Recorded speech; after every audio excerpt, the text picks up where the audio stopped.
He gave you some decent tools to work with, so it works out in Lagos. Have you been to Measure Seminary also? No. Uh-huh. No, I went to Cornerstone Bible Institute in South Dakota. Oh, I see. Okay, I think we got this set up. Let's see. I don't know. We won't know until after. But it says it's streaming and it's live. So. Okay. But nobody. I didn't put the. Yeah. It looks like it's good. Yeah. No, I didn't.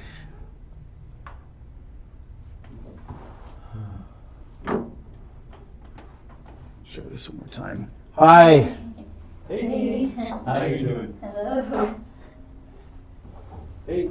How are you doing? It's Tommy, right? And Praise.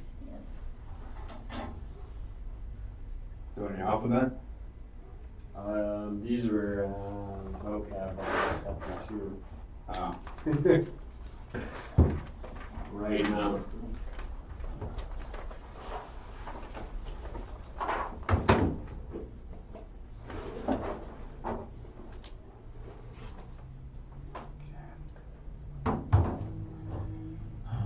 So, hey, Mr. Bent got a haircut? I think it was like 2 weeks ago, man. So I'm really quite disappointed you didn't notice last week. Sorry, it was early. I'm not ignoring you, by the way. I'm trying to get this thing set up. I think it is set up for live stream, but I can't really tell if it is or Yeah, if it's working right. Are there, no. are there students online? Not right now, no. But I want to try and get this going because Eric is going to be gone for like a month. You know, I mean, it's mostly for all of you. Yeah. Yeah. Is it November? Yeah, he'll be on Yeah. for all of November. Yeah, and that way, if anybody misses, you know, you can have my our discussion here in the class as well. So it says it's doing it.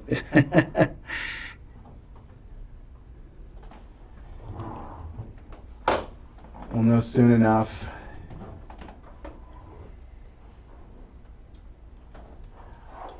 Is it going?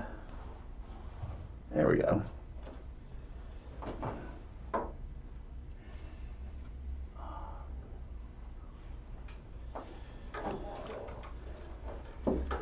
Eric, Here. how are you? Hey guys, what's up, man? Not too bad. Long time no see, man. Okay. Does anybody know? Are you guys stuffy? Feeling a little stuffy in here? No. You all right. I just feel it off. Little. It's one of those, like, I feel like the longer we're in it, Open or closed? More of it. Marks. I'm Open. good with open. I don't think it's gonna be cold. How did it I don't think it's gonna get cold. You gonna get nippy? Oh, no. Sorry, man. So tired. No, I just woke up. I think it's got a software there. I got something like at the White Tree Condor. Yeah.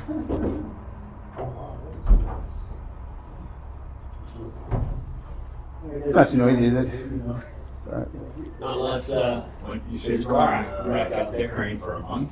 Yeah. which I feel like this unit here is one of the worst car wrecks. You're going Yeah, that's a tricky. Every time I approach the church, I'm like, take a deep breath. You know, people coming down that hill and they don't see you until Most you're close. most of the time I turn at the light. I don't take Uh huh. because it's like who knows how it's gonna go. Yeah.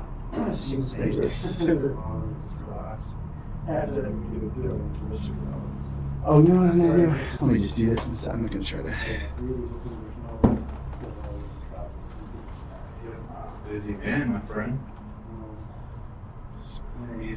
So what I'm saying is this is going to stay at the church. Six. Duplicate. That's gonna be better. Yeah. Whew, okay. I think we finally actually got it all Cool, man. set up. I'm like right in the. See my face.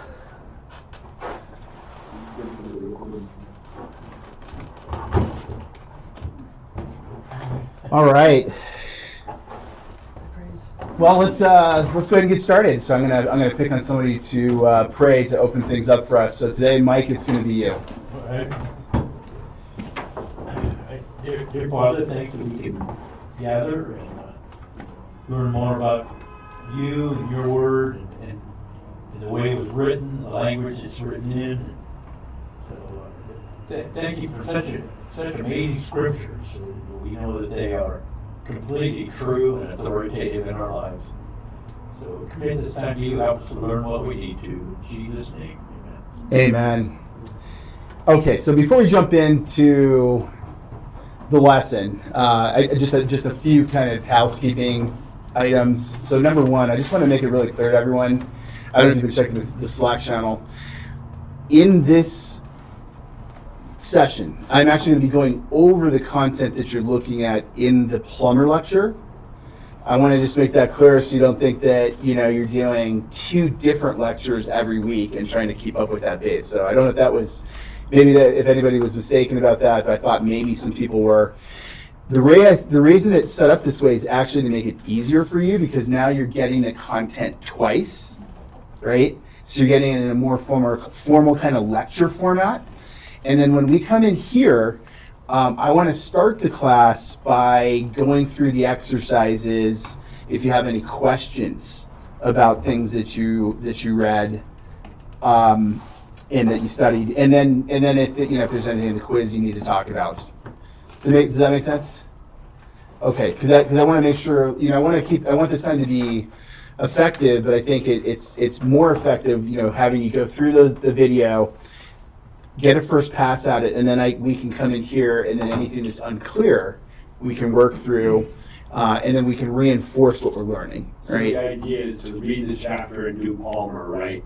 From the chapter we're going to discuss in class. That's right. Yeah. Okay. So the first week, of course, because you couldn't do that before the first lecture, so it might have been even a little bit more confusing. But this is week 2, and then after this week, you're going to read chapter 3 in the text. So fortunately, the way that the chapters are laid out, it lays out really nicely with the number of classes. So you'll read chapter 3. You're going to listen to the chapter 3 lecture from Plummer, okay? And that's linked in the syllabus each week in there, right? You're going to do the exercises that are in the textbook, and you're going to do this little quiz. Don't get any performance anxiety about the quiz. In fact, I just thought about it over the last few days. I'm probably just going to do those like pass fail. Like I just want people to stay with the content. We said this, last time. It's really not so much about the performance right now as it is about just the exposure over time, right? It's true for every language, and I just want just to have kind of more or less constant engagement over the course of this quarter and then the subsequent quarter. That's going to be much more helpful for you. You can have the best instruction and then the best experience, maybe in a limited amount of time that you have. But if you don't keep that Greek up, as we said last time, you're going to lose it, right? Likewise, you may feel like I'm really struggling in here, or you're not picking it up.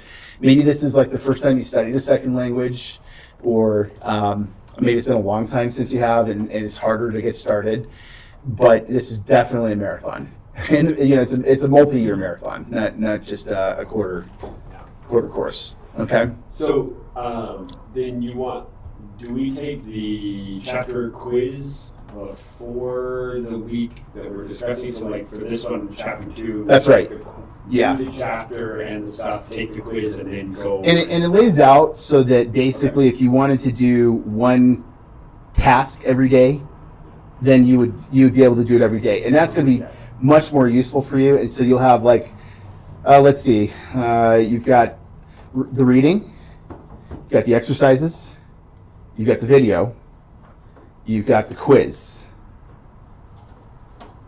and I think that's it. And then you have this Tuesday night session. So that's 5 nights out of the week.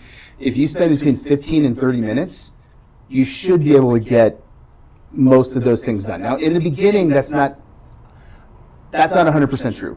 You're actually, the hardest load in this class is actually right at the start. So it's like one of those, if any of you are mountaineers or have done anything, I'm trying to remember. There was a peak I did one time, and it was like right out the gate. It was like super steep, and then you got to this like plateau, and it just started getting kind of like actually less steep as you went up. That's the way that like Greek is, because right now you're learning the alphabet, you're having to learn pronunciation, you're having to actually read out words for the first time, you're having to learn vocabulary.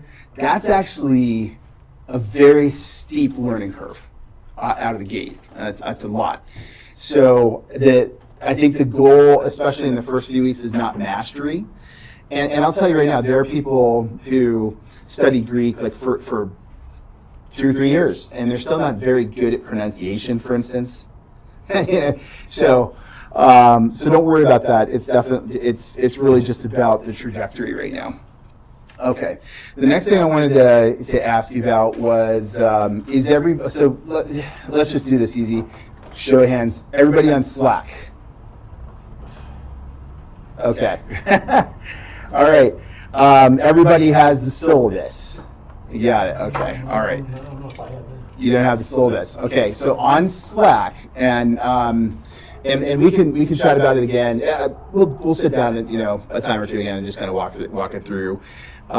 This is just the most economical way to keep everybody on the same page and to allow us all to talk together, and for me to give you notices and broadcast that to people. So that's why we're using Slack. But on Slack, there's a link to the syllabus. And in fact, actually, let me do this right now. We'll just take a moment. I'll go on there and I'll show you.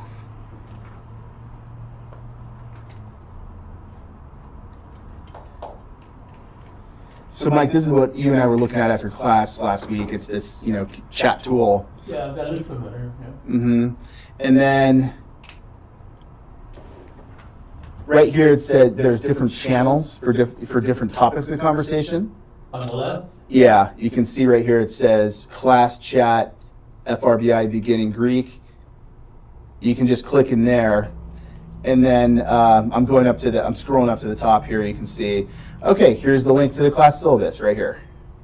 So you just click on that, and then that's the syllabus. All right. Yeah.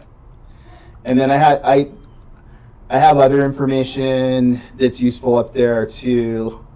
I'll just mention this. I don't have time to go. I didn't have time last week, and we won't have time this week for us to go very much in depth on the pronunciation of biblical Greek. If you're interested, there's an article, and I put it in there. I put a link in there so you can look at that. There's a textbook here, and I think we did mention this last week, right? So William Mount's called Greek for Life, and to many of the things that we've talked about already, staying in the text, being consistent with it, trying to integrate it some way. This is what I'll add. Integrate it into your experience, your daily life. And what I do, I'll just tell you what I do personally.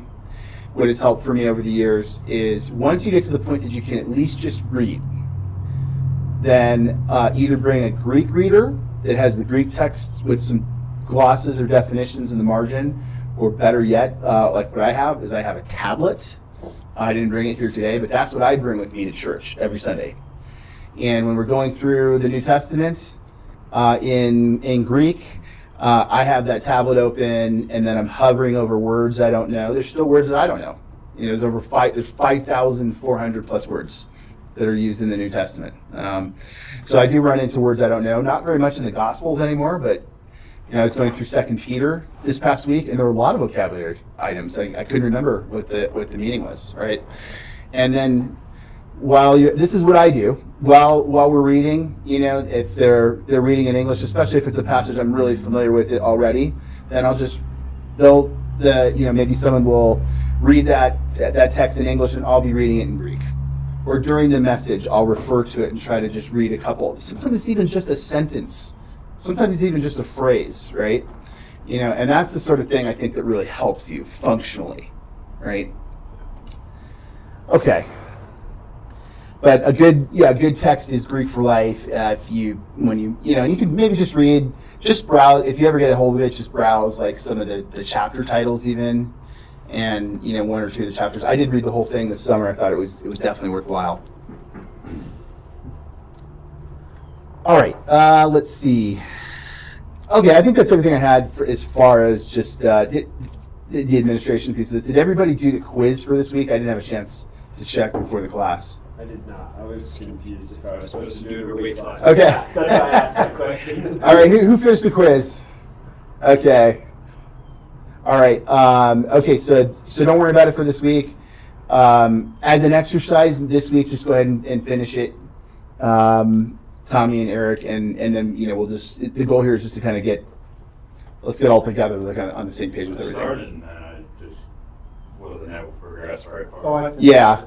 I finished it. Oh, you did? Okay. Yeah, and then again, like I realized we got off to like a really fast start here. The first few weeks we're going to ease into this. I want to make sure you catch the things that are really critical, and then some of the things like pronunciation you're gonna pick that up as we go along. I'd like to say something about this book is I went through Mounts. I like this book a whole lot better. Okay. Yeah. Tell me about your experience. Mounts you just try and cram too much in every single chapter. Mm-hmm. It seemed like the chapters should have been broken up into 3 different chapters. And this one, as you say, I think it's 24 chapters. It's easy to follow. And it's the same pattern every chapter. Yeah. Mounts is all over the board. I think. Yeah, I and don't know. I didn't catch.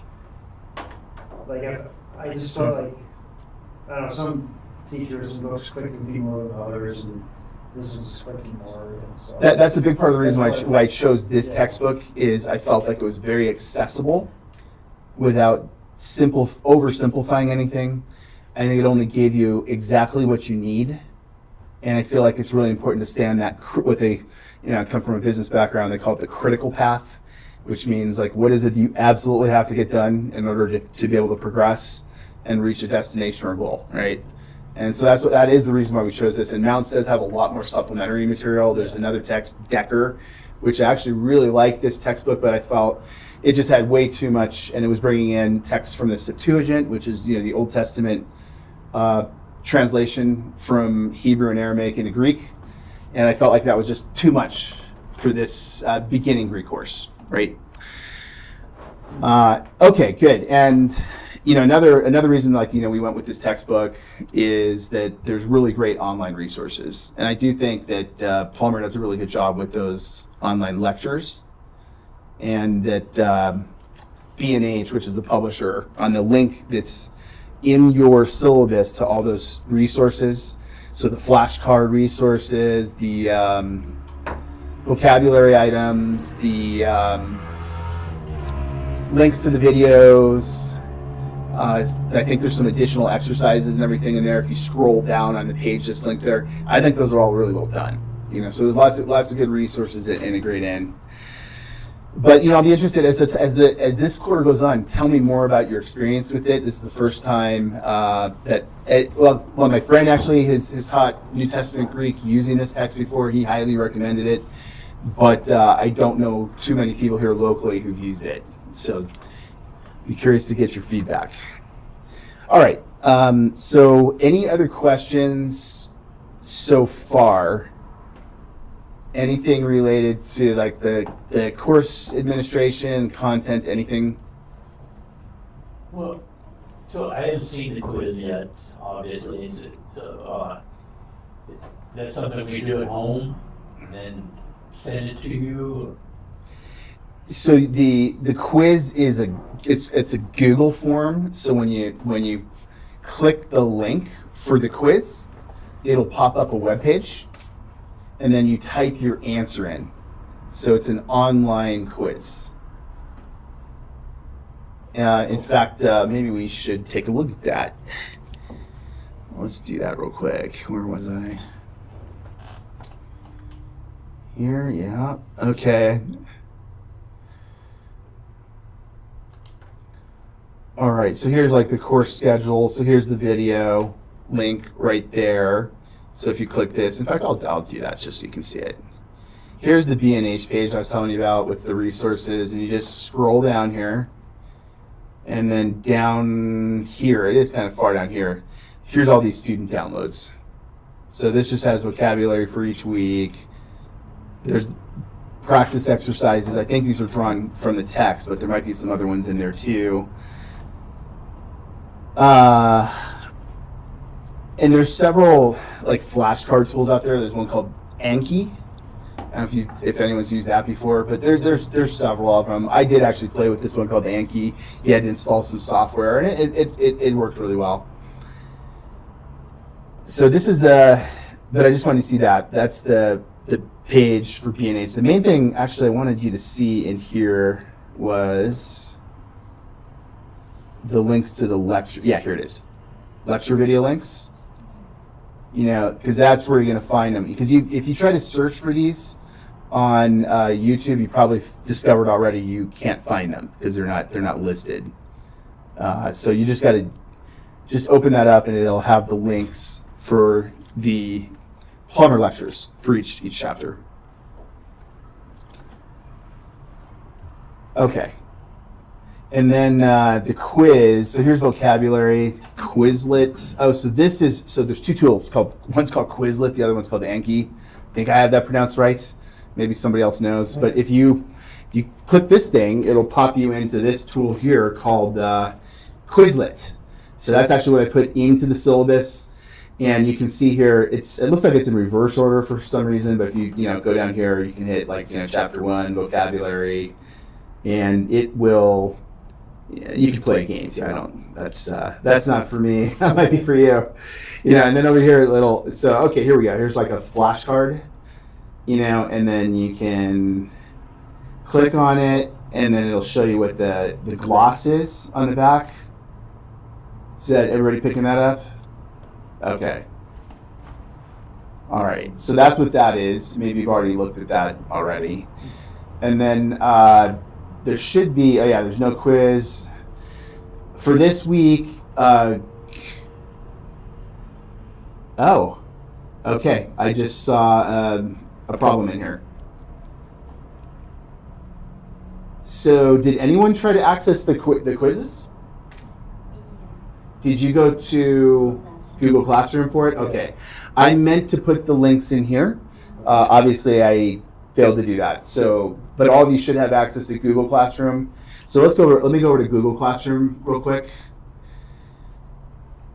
And let's see, classwork I think is where it is. Yeah. So under this heading here for classwork, you can see the quizzes for each week in here too. Click on the quiz. And this is my view. I don't know, you probably don't see this. It just tells me who's not in nice in the class, right? And then you can take the quiz in here. So for instance, like the first one, Mike here, it says, here's a Greek word, zoe. Do I need to make this bigger? You guys can see that okay? Yeah. All right. What does it mean? It's just multiple choice. This is just to check for understanding, each week. They're not tests, and I don't want you to spend a lot of time with them. But I do want you to have a way to be able to assess, and mostly to be able to self-assess how you're doing. Okay. So let's dive in. I know you love administration and playing with all sorts of fun tech tools. It's always very humbling to me. I do.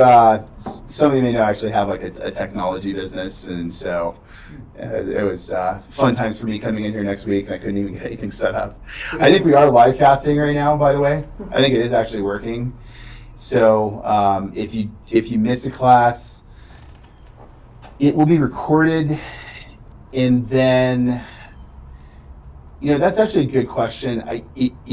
Does everybody have eCampus access? I think you're supposed to all have eCampus. Okay, so what I'll do, I'll figure out some way to get the link on. So Tommy should definitely have eCampus so I'm going to find some way. It will be on eCampus. This is what I'm being told. So Scott Findorf told me he puts this up on eCampus. It'll probably be within a week of the session. Bless you. And then I will probably try to find a way to link to it if I can through either Slack or Google Classroom, probably Slack. And I should be able to link to that there. And actually, this should be easy because I don't think I even need to link to each one of the sessions. I think I just need to tell you which channel to go to, which is the FRBI channel, and then you should be able to find it there. So hang with me, and then by next week, hopefully we'll have a little bit more information. Hopefully this session will actually have been recorded. But that's for anybody if you miss, you want to catch this session. All right. Okay. Well, even at that, there's probably some more things we could say, but let's just jump in and learn something.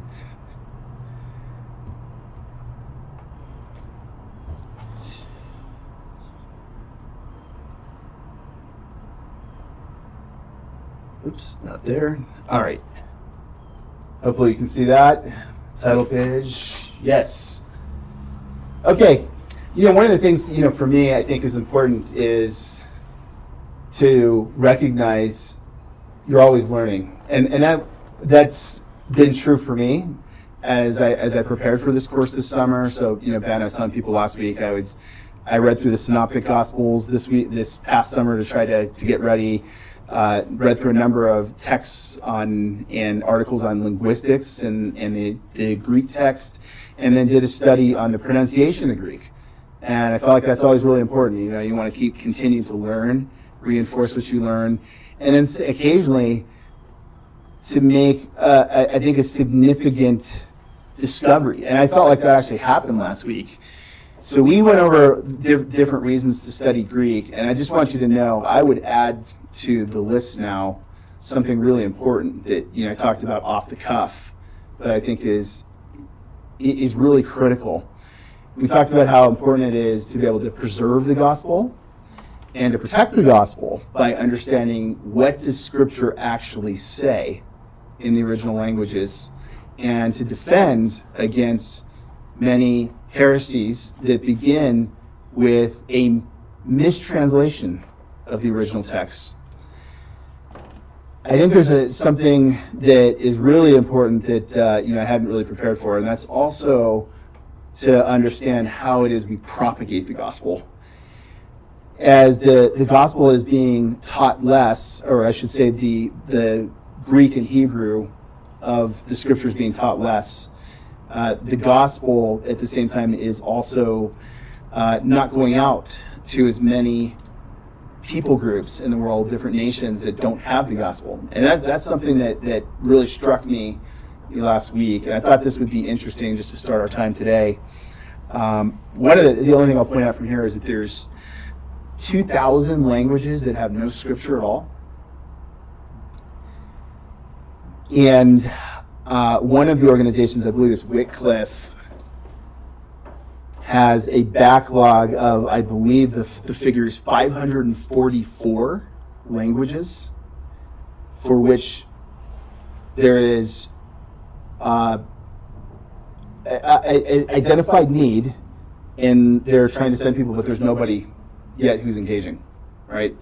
So some of these languages, that have no scriptures at all, there might be somebody who's actually engaged in a work. It takes several years, really, to be able to understand that language, use that phonetic alphabet that we looked at last time, and then to describe the grammar and the syntax of a language. And there are at least 500 languages where that process hasn't even begun yet. And so there's a huge imperative for the church today to send people, not just to areas of the world that are reached. It's a fantastic irony that in the church today, the vast majority of missionaries are going to places where the gospel has already gone, or in many cases to a post-Christian context like Europe, whereas there are many places where there's maybe 1% or 2% of the population that are Christian, or a handful of Christians, or even in some places no Christians at all.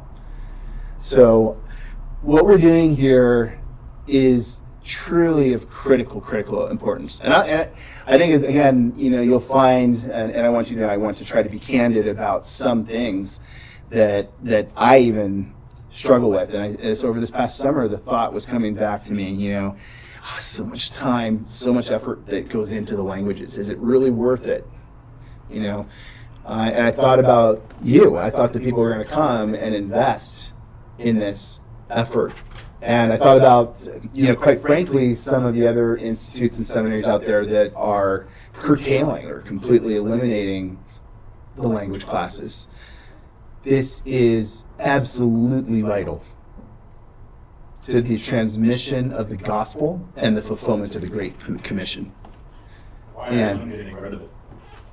Yeah, that's a great question, and I reflected a little bit on that. I don't know that I have a definitive answer, but one of the things I can tell you is, the culture always is impacting us in ways that we don't really fully understand. Gospel zeal is something that is lost over time. It's usually not like something that is like a cliff and you drive off of it. It's just over time there's less focus, less energy, less attention, less discipline, and then pragmatism starts to prevail. And I use that word, it could be used sometimes in a positive sense. I'm talking about that in a negative sense of pragmatism, where you're taking shortcuts to try to get to an objective. And a lot of people come to an institution and they say, it's taking too much time, it's too much energy, we don't want to take the languages. Then the administration listens to that, and then over time they make changes to the curriculum, and that's happened many places. I think it's really critical to hold the line on this, and again, it's something I wrestled with over the summer and was praying about and thinking through, as we were approaching this class.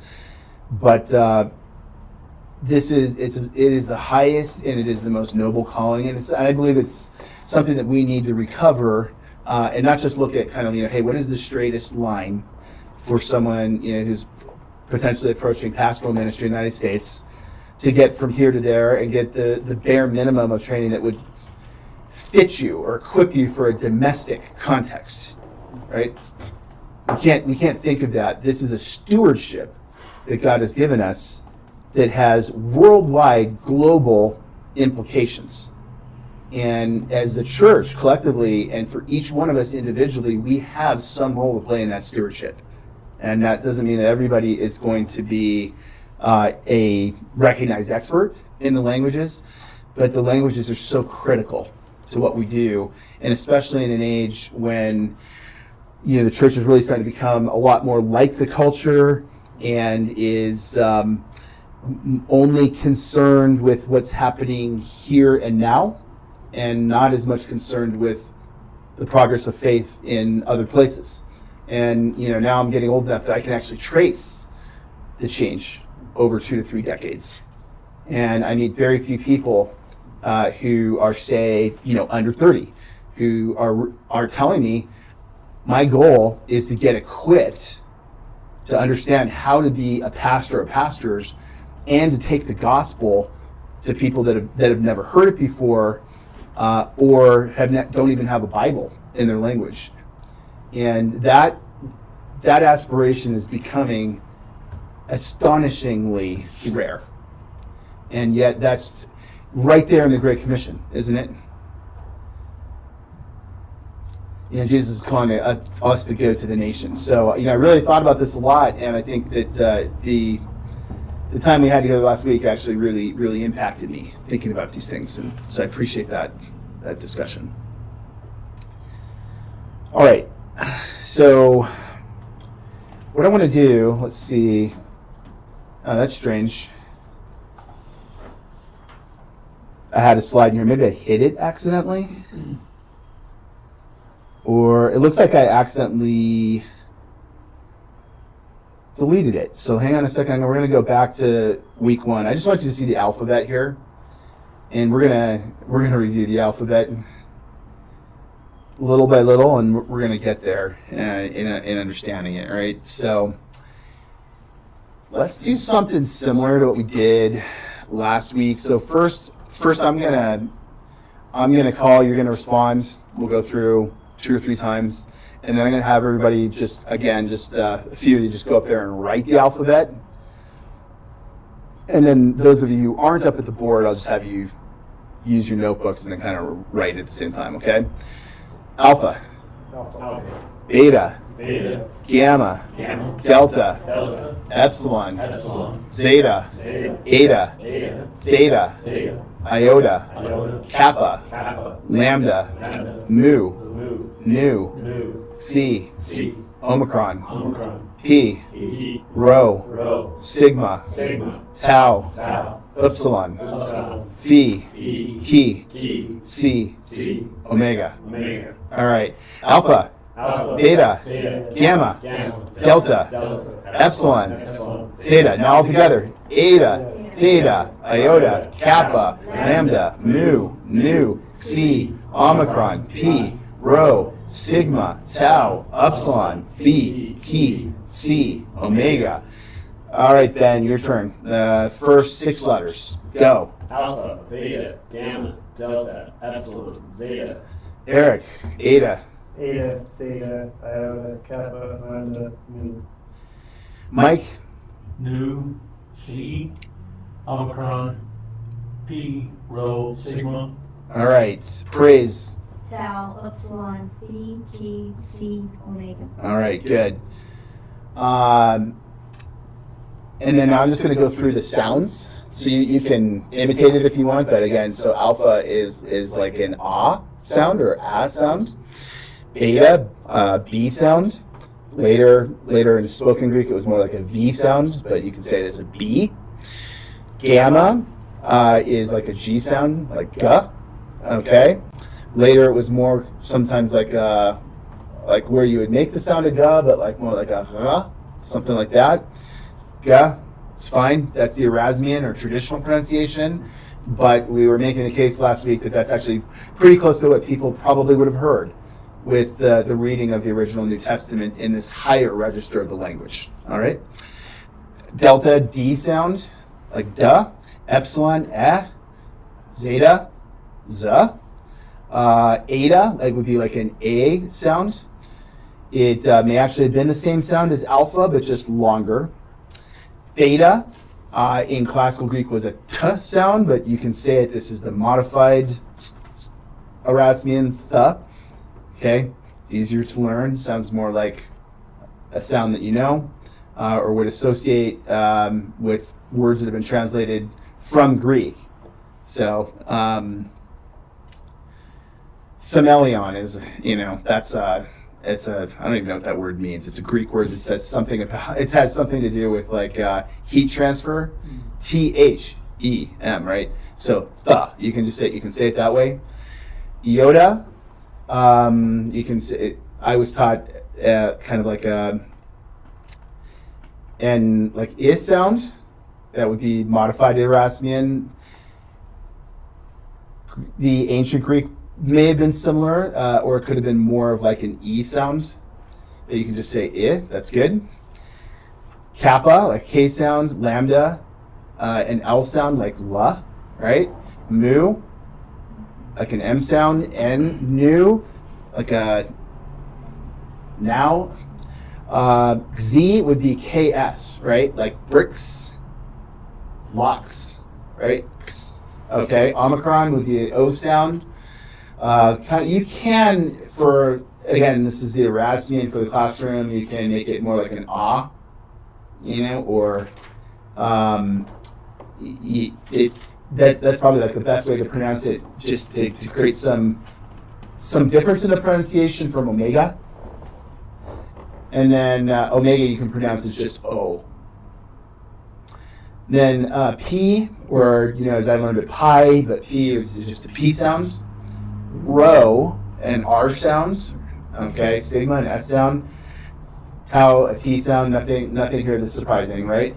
Epsilon, you can pronounce as an U sound. Like I'm going to get an Uber. Okay. In classical Greek, it was a rounded vowel, like U, like an U with like your lips rounded. P would be just like a PH sound. Key would be sort of like a K sound. Yeah, like key. Mm-hmm. C would be, it is, I guess we do have this in English, it's not as common, right? But P and S, it's a consonant cluster together, right? But, we would say in the word epsilon, right? P and S together. And then omega, which you can, again, for the classroom, you can say O, right? As opposed to, for Omicron, you can say Ah. All right? I'm not going to spend too much time on the pronunciation. I think it's something that you will definitely pick up over time as you practice. So is there no difference between how kappa and key? Not for our classroom pronunciation, the Erasmian that we were talking about. It's in the time of Christ, you would have had this letter pronounced again is what linguists call fricative, and that's just where you're just passing air through. So instead of k, it would be something like that. This is for key. Yeah, for key. Mm-hmm. What else would be a fricative? Beta, in classical times, it was a B sound, like boy. In spoken street Greek, this is the Koine, common Greek, around the time of Christ. In at least some places, it would have been pronounced like a B, but you don't fully close your lips. It's called a labial fricative. So, it's not an English sound. If you know any Spanish, that's the way that the B sound is pronounced in Spanish, like labio, which is means lip. It's not labio, it's labio. You don't really fully close your lips. The air keeps escaping. All right. Yeah, much more to say about the pronunciation, but again, I want to keep us on track with what gets you to reading. That's the whole point of this, is they get you to the point where you can start reading. And then a lot of things around pronunciation you can continue to pick up as you get experience. I have a question with the small letter T.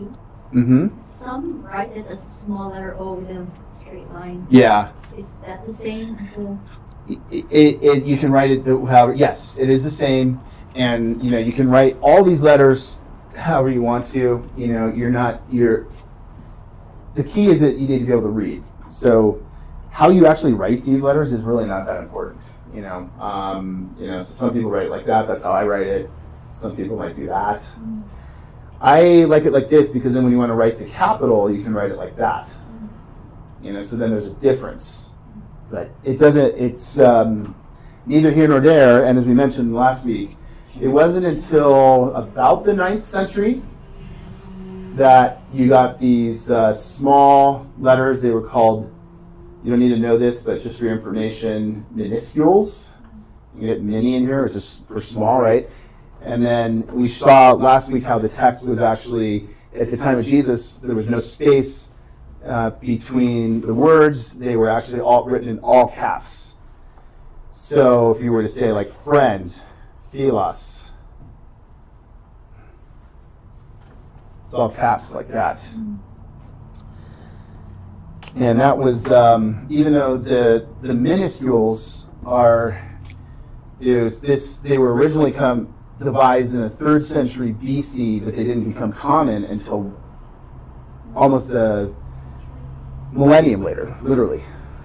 And the majuscules were spelled like this, if you can see that. Majuscules were most texts were written like this. Yeah. So you just need to be able to know the minuscules, which is much easier because you have spaces and you have accents and you have breathing marks and things that are supposed to help you with your pronunciation. But even if you don't know how to pronounce it, you can still meaningfully read it, right? I think there's a lot to be learned from pronouncing it the correct way, especially some letters like the epistle to the Hebrews, which relies a lot on meter and sound, and creates like an an impression, from this sort of semi-poetic way of communicating to people. So it's not without any kind of significance. But you could just read the text even if you didn't understand all the accents and breathing and still understand it. All right. Let's. I'm going to flip back over here. Okay.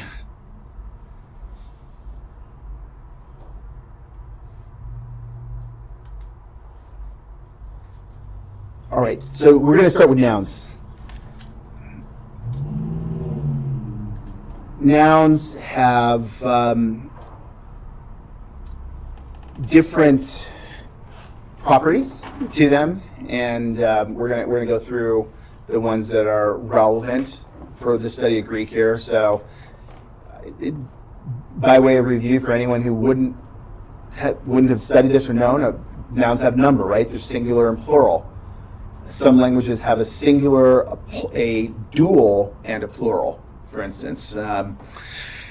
But Greek at the time of the New Testament writing had singular and plural. Gender, male, female, and as we'll see here in a little bit with Greek, neuter. Case, how does it function in the sentence? So we're going to start getting into nouns, their forms, and what you can learn about how they function in a sentence. So the first thing about numbers is that they come in singular and plural. And so again, just intuitively, when you think about English, right, how do you make a plural? You would add an S or an ES. There's other plural patterns, right, that are less common. So for instance, it's child and then children, right? And sometimes there's even stem changes. So there's brother, and then this isn't a common word anymore, but brethren, right? But you can see that was another productive means of the plural, of developing and expressing the plural.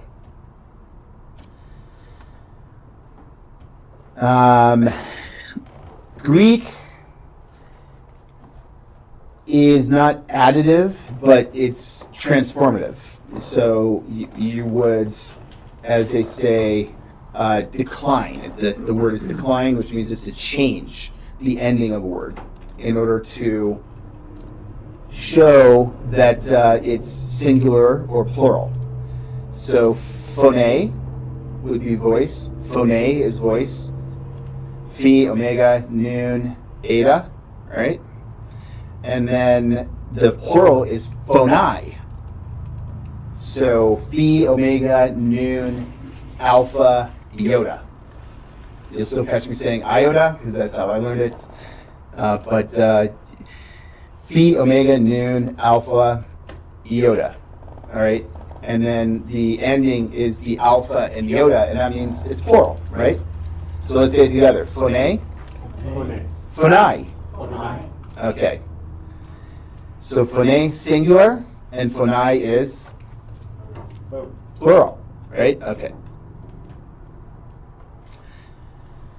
All right, so it would be really fun and easy if it was all that way, right? But there's a few little tweaks, just as in English. Sometimes you add the S or the ES, sometimes it's a REN, right?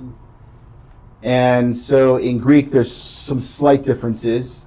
This is still within the same category, or what they call a declension, right? It's just a pattern. It's just a pattern. So when we say first declension, this is just a pattern of how we form the noun, right? So one pattern is with this eta ending. So again, phone and then phonai, right? And then another pattern is adding an alpha instead of an eta, okay? So cardia, right? It's not cardiae, it's cardia, right? And then you can see that the accent comes on what we called last week. You don't need to remember this, but you can pick this up. You will pick this up eventually. The penultimate syllable. That's the second to last, right? And you might remember that the third to last was the penultimate, right? So you have the ultimate or the last syllable, you have the penultimate syllable, and you have the antepenult, right? Antepenultimate. All right. You don't need to know that, but you can. What I do want you to see is that the accent here is recessive, which means it's not going on the end. It's going on it's not going on the ending. It's going on the stem, on the end of the stem. There are rules to explain why this happens, but by the time I explain all the rules to you, you would already have been able to just memorize it, and it's probably better for you if you're interested in exactly how these things are formed. It's probably better for you to pick those rules up later.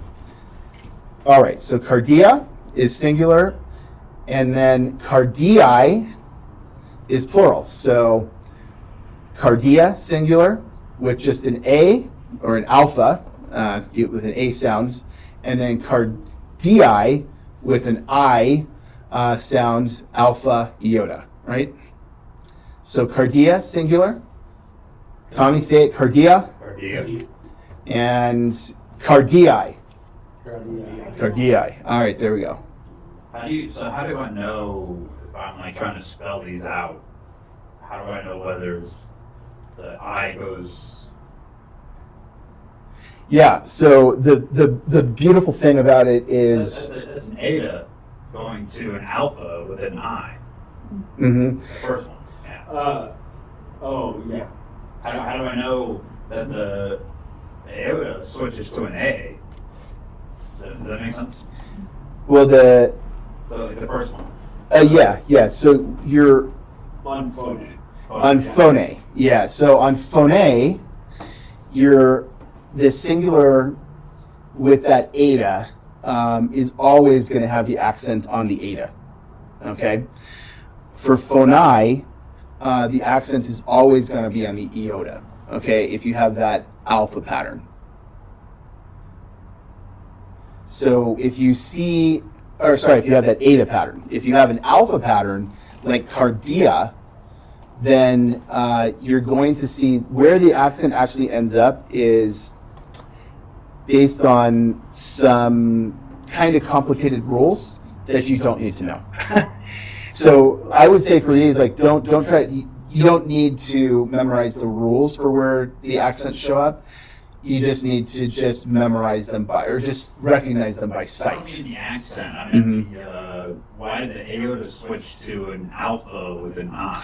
Oh, okay. Yeah, I don't know if I can give a satisfying explanation for that. That's just, it's just the way the language is. I wish I could tell you. Maybe someday we'll all know. But no, it's just, there's no rule for it or any kind of rational. It's Kind like of. how in English some words drop an E before adding the S and some don't. There are rules, but it's more complicated to get the rule than it is to just memorize which ones drop the E. Yeah. So actually, in this case. Is there a rule for alpha? Let me just address that real quick. So actually, in English, like when you add S or ES, and I just happen to know this because I took a linguistics morphology class, when I was an undergraduate, and so it's actually fairly simple to predict that, and it has to do with the pattern of like consonants and vowels. So something that already has a vowel or a liquid sound, like boy, is just going to add an S. Something that has any other kind of consonant sound, you're going to add an ES sound to it. Greek is this particular aspect of Greek is different because there's no rationality to it. I can't tell you why does it end in the iota and not some other vowel. It's just what the language is. It's the expression of the deep grammar of Greek. It's the surface rationalization of the deep structure of the Greek language, and there's no real explanation beyond that. Yeah. Okay. Now there are some rules about certain variations on these spellings, and if by the time you learn all those rules, you can just learn the endings themselves. So but why is it like alpha, iota versus in the plural and eta in the singular? That I can't tell you.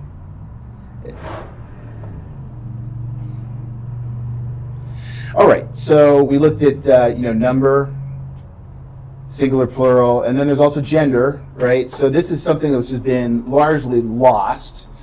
This is what you call natural gender, and this has largely been lost from the English language. We still see it in a few words like actor, actress. Here it's host or hostess, steward or stewardess.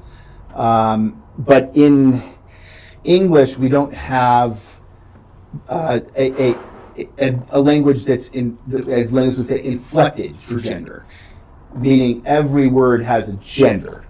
Only certain words that reflect a natural gender, like male or female, have that. Other words like desk or chair, like there's no gender to those words. Now in Greek, as we said, there's actually 3 genders: masculine, feminine, and neuter. And words always are declined or changed to reflect that gender. And we're going to see what those patterns are. Let's talk about case. Case is how a word functions in a sentence, right? So, here's this sentence: the apostle rebuked the demon. The subject of the sentence is the apostle, right? The object of the sentence is demon, so the apostle is acting upon or performing in some way on the object, right? Make sense? Okay. That's determined by word order. Now, if I said, is that next here? I think it is. No. Well, yeah, it's down here at the bottom. But if I said, like, the demon rebuked the apostle, that would mean something totally different, right? So word order is critically important in English. Now, in Greek, that's not the case. Okay?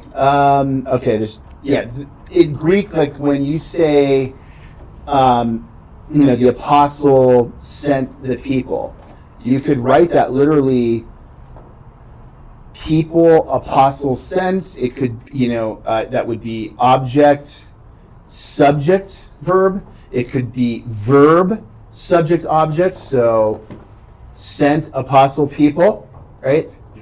It can, the word order is flexible. And the way that you know what the function is in that sentence is by the case, the ending of the word, right? Okay, so this is just a general discussion, and then we'll get into these paradigms here, kind of like tables of nouns, and you'll be able to see it a little bit more clearly. I'm having a brain fog. The case is how a word functions in a sentence. Is syntax how each word relates to each other? That's right. Okay. Yeah. Thank you. So we didn't get into syntax yet, but that's correct. Yeah. And then grammar is just everything, how everything in a language kind of works together. All right, so sometimes there is some case in like pronouns, right? So probably easier just to show it to you. But, if you think about I versus we, right?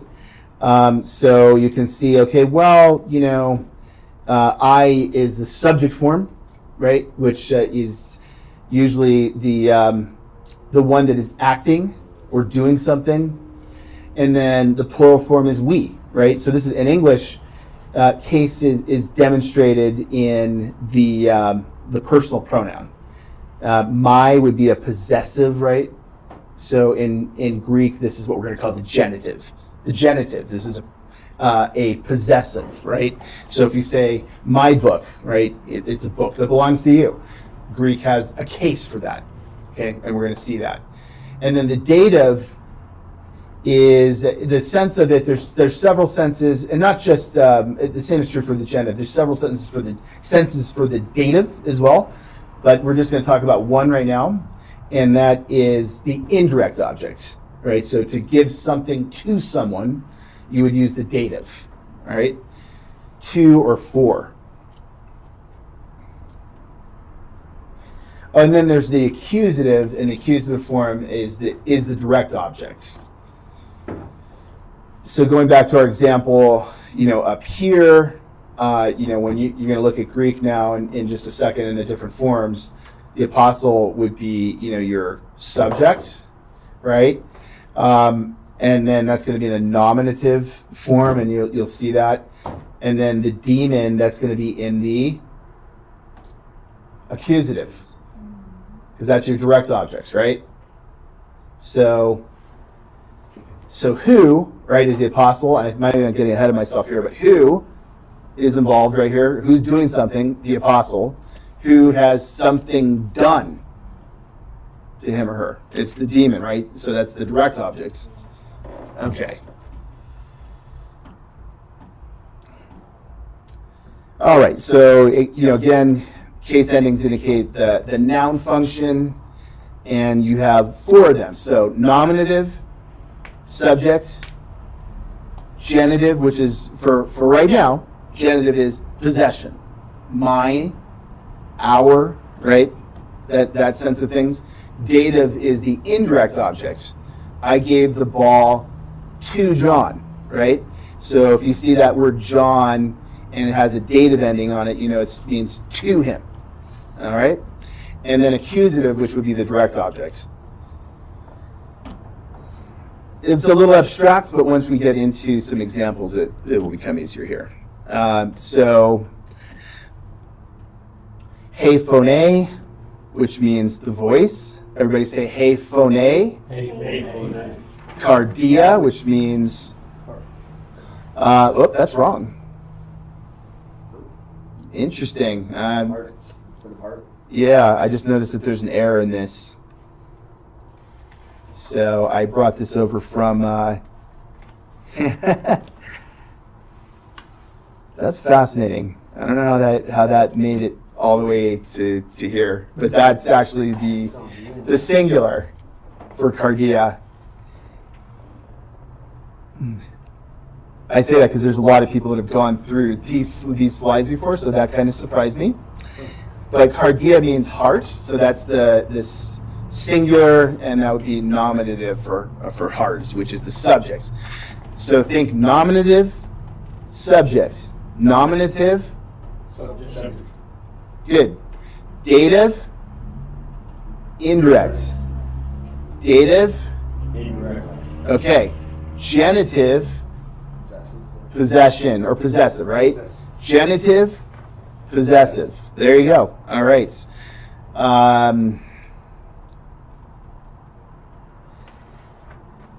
Okay, and then accusative, direct objects. Direct objects. All right. So besides possession, there's also family relationships. So you'll notice that. For instance, you'll see very frequently, instead of saying the son of someone, you'll see in the New Testament someone is of someone, right? And that just means that they're related to them familially. Normally, they're descendants, right? In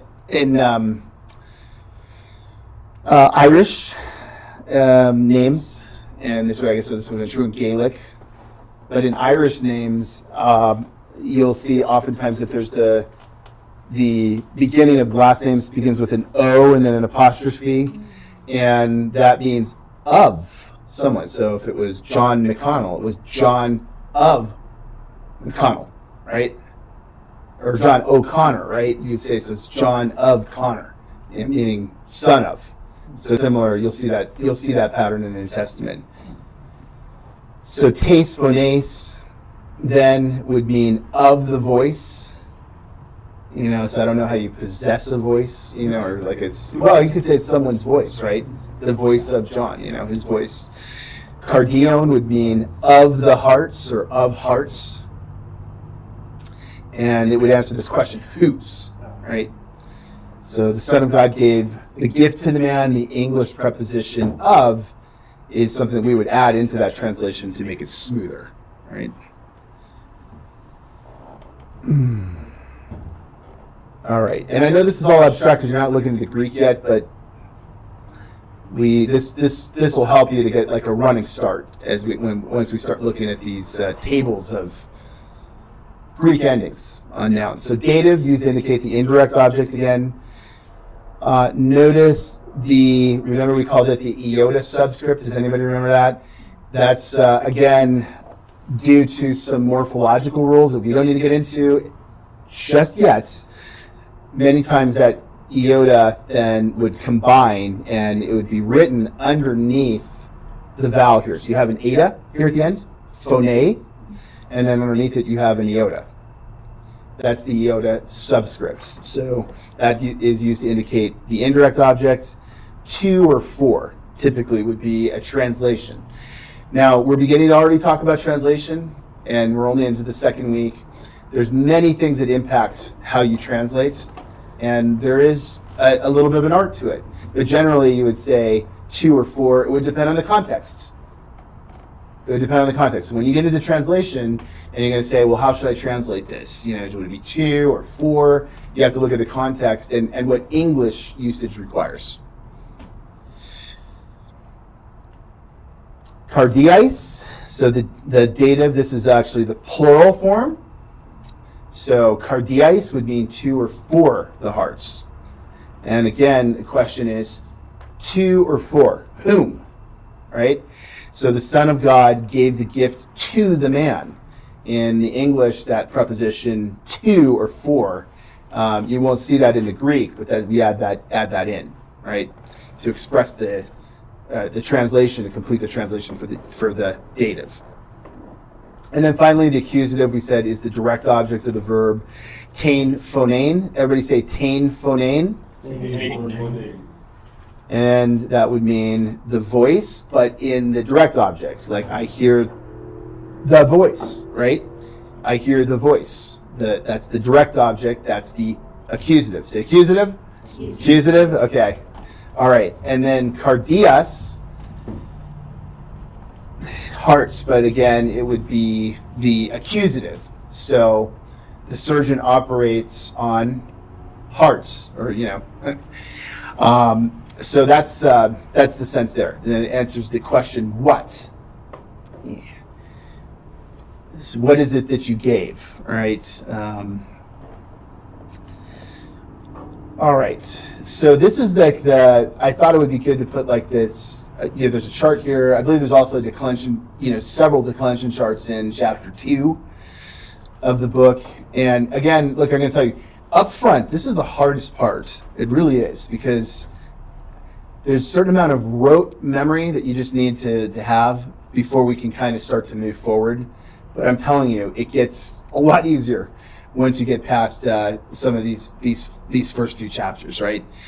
So this may look imposing, but you can break it down. There's actually, when we look at first declension, there's a second declension that we're going to look at, and that's coming up.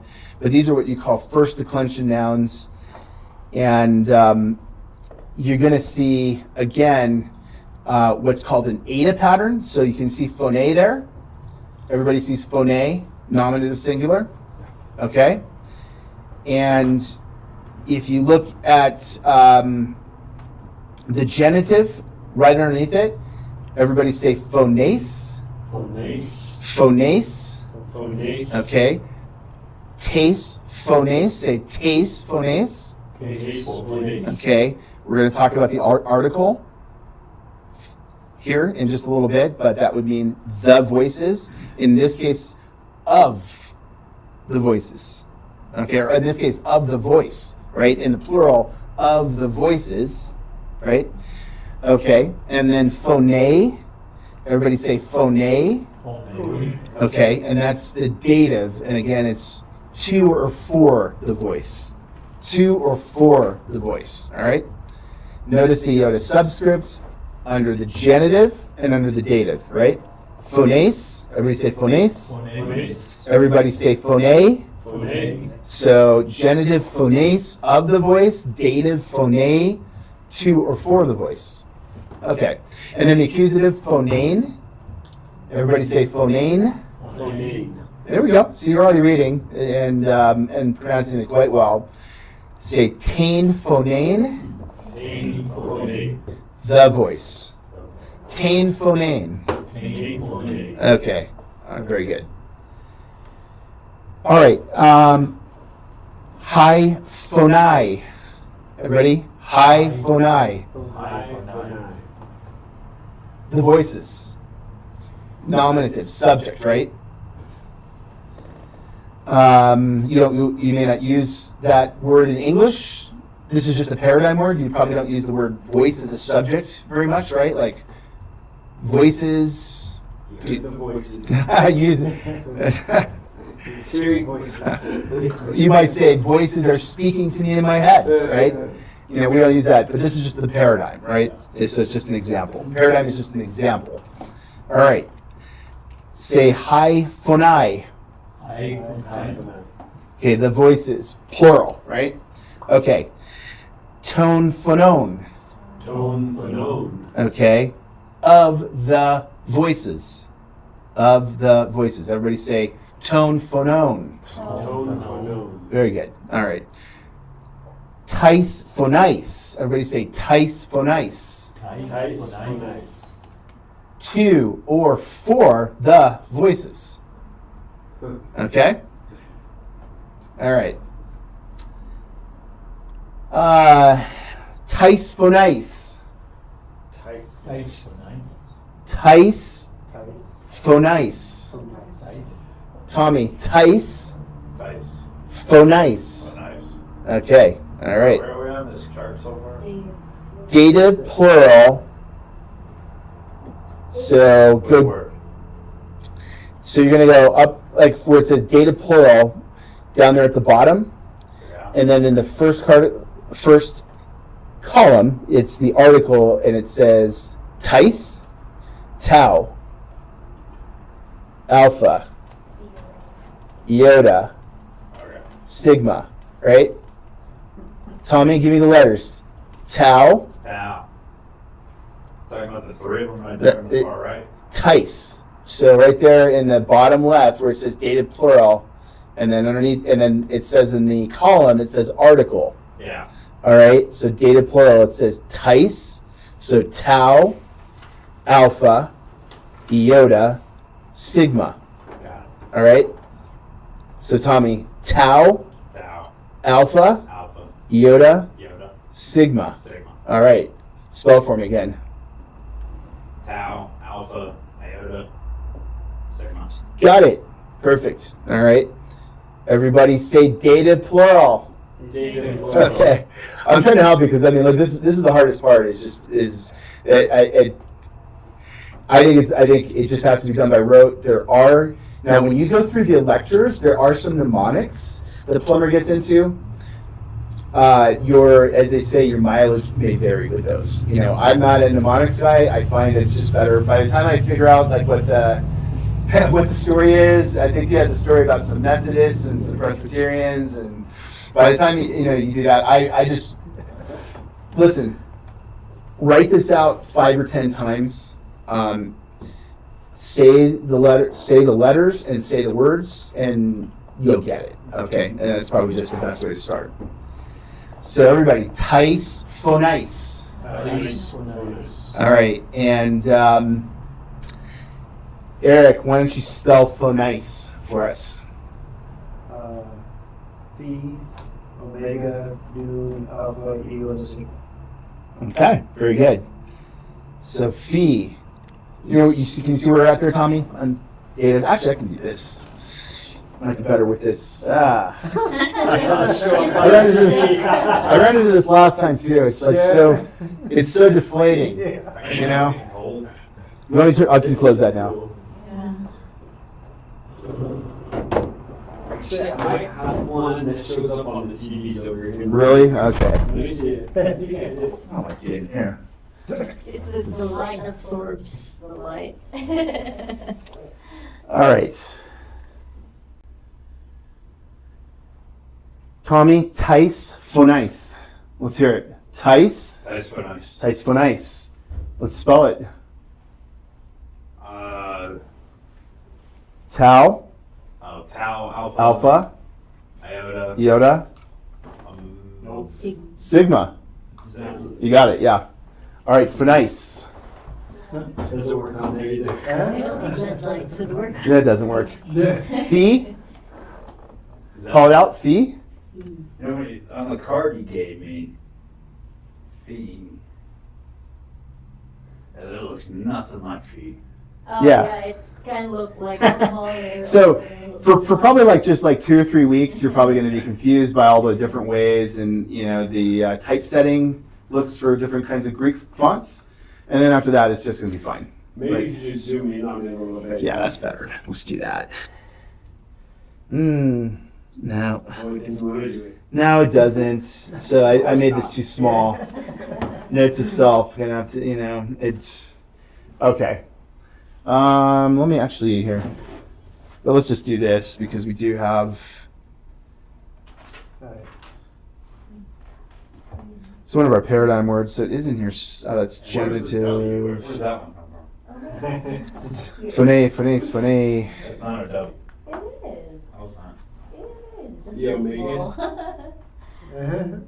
That looks like an upside figure 8. Yeah, it's too small. Let's just keep, let's keep going. I do have this like not in a chart like that, but we're gonna go through this in a sequence here.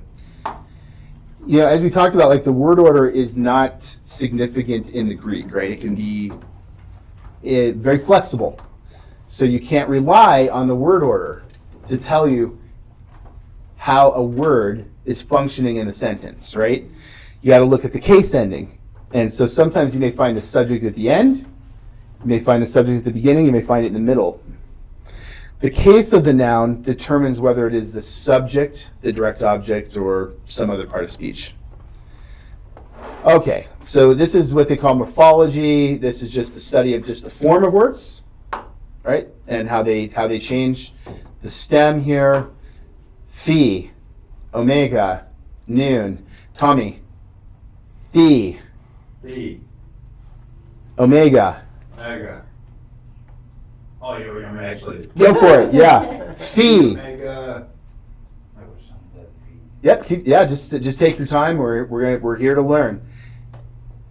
I'm going to call it out for you. Phi, omega, noon, eta. Tommy, stick with me. So right. A new chart. Hold on. Show me the chart. Okay. Do we have dueling charts going on? All right, so Eta is the last one. Yeah. Okay. So, phi, omega, noon, eta. All right. Tommy, how do you spell phone? Phi, Omega, Nu. Noon, eta. Okay. Nu, eta. Spell it backwards for me. That's a bad idea, but Eta. Eta, Nu, Omega, Phi. Yeah. All right. See, you're getting it. You're getting it faster and better than you might even think you are. All right.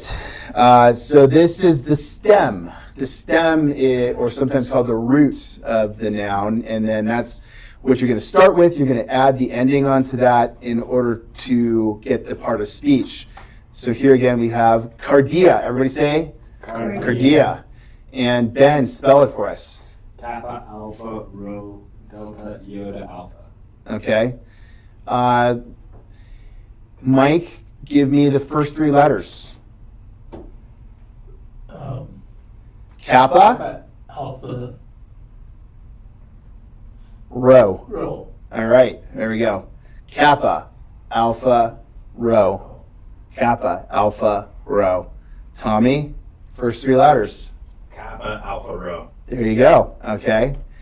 Kappa, alpha, rho, delta, iota, alpha. Kappa, alpha, rho, delta, iota, alpha. Okay. Last 3 letters are delta, iota, alpha. Delta, iota, alpha. Tommy, last 3 letters. Delta, E. Iota. Okay, got it. Okay, that's good. You're doing good. So delta, iota, alpha. Don't be discouraged. Some of us are starting a little bit down the wave.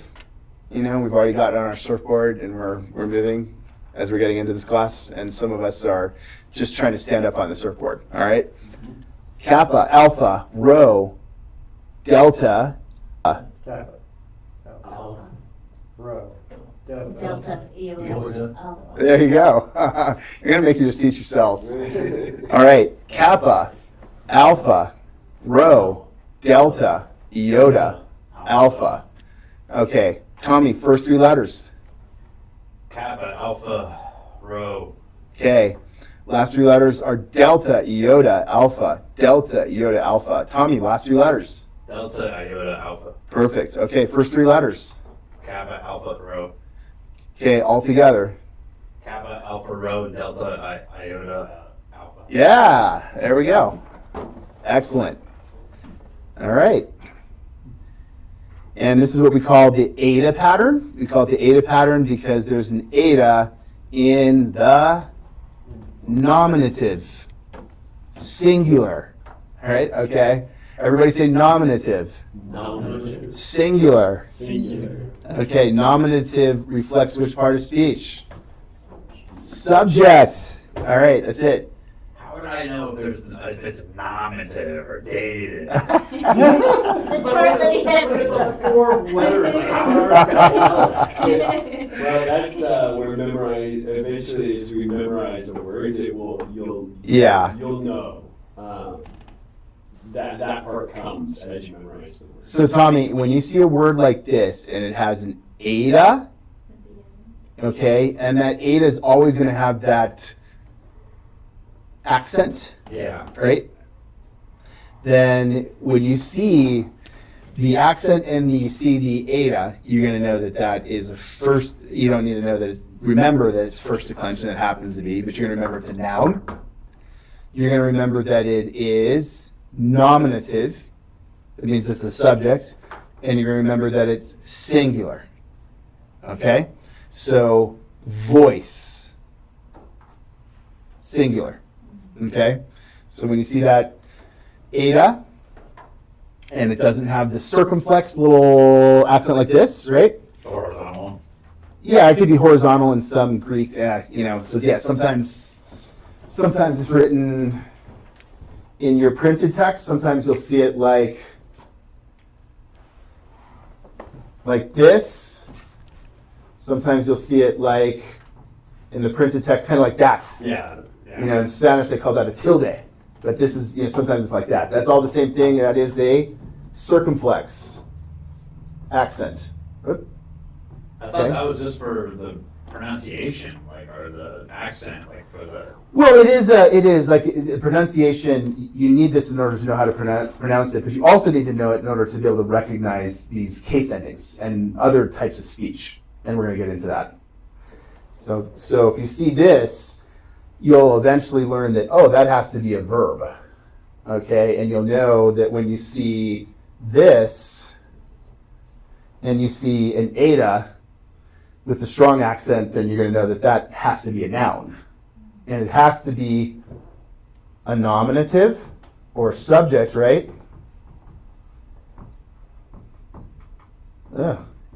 And you're going to know that it has to be singular. I'm going to try and write with my other hand just to see it. I don't know. But, so when you're looking at this right now, it's looking pretty confusing. But once you get some practice with it, it'll start to become second nature. So say phone. Tommy, spell it. Phi, omega, noon, New. Iota. eta. Eta. Eta, yeah. Phi, omega, noon, eta. All right, good. And then that's the eta pattern, and we call it an eta pattern. Why do you think it's called an eta pattern? Yeah, just like you thought. All right, so it has an eta at the end. That means it's a noun. And then when you see the alpha at the end, you're going to know that is the, wait for it, alpha pattern. There you go. But here's the thing. Both of these are nouns. Both of these are the subject in the sentence, so they are nominative, okay? And both of them are in number, they're both singular. Okay, you're getting it. All right, and if you must know, alpha endings, are found on what they call like pi. It's like alpha endings are on stems that end in iota, rho, and epsilon. You don't need to know that. You just need to be able to recognize the pattern when you see it. So you can see here cardia is, the stem ends in iota, and then so that's why you see the alpha instead of the eta. Alpha instead of eta. But you don't need to know the rule. You just need to recognize the form. Okay? So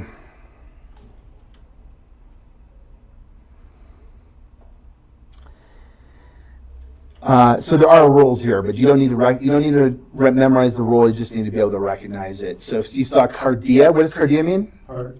Heart. Very good. How do we spell it, Mike? Well, Kappa, Kappa, alpha, Alpha, rho, Rho, delta, Delta, Iota, iota. and Alpha. Boom. Got it. All right. And hemera, or actually, to stress it in the Rasmussen, it would be hemera. That's hemera, right? What does anybody know what that means? Day. Okay, that's one of the vocabulary items. You have to burn that into your mind. You got to know it. Okay, so hemera, which means day. All right. Ecclesia.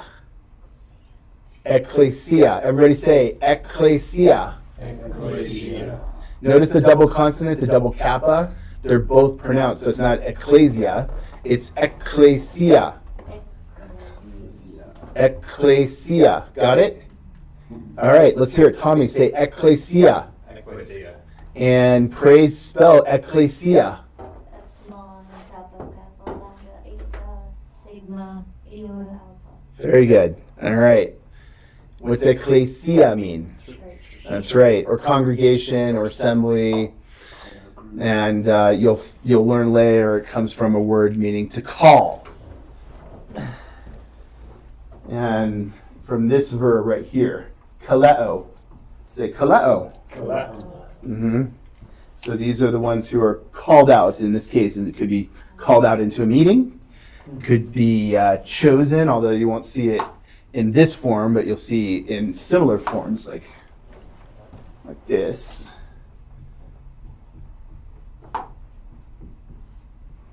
Ben, pronounce this word. Eclectos. Very good. All right. Eric, spell that word. Epsilon, kappa, lambda, epsilon, kappa, tau, omicron, sigma. Okay, very good. That's actually supposed to go a little under the line, right there. And that's not supposed to go under the line like that. Okay. Ugh. I could say eclectos. Okay. Tommy, what's that letter? Epsilon. I was about to say that. You were about to say that. Okay. What's that letter? Kappa. What's that letter? Delta. One more time.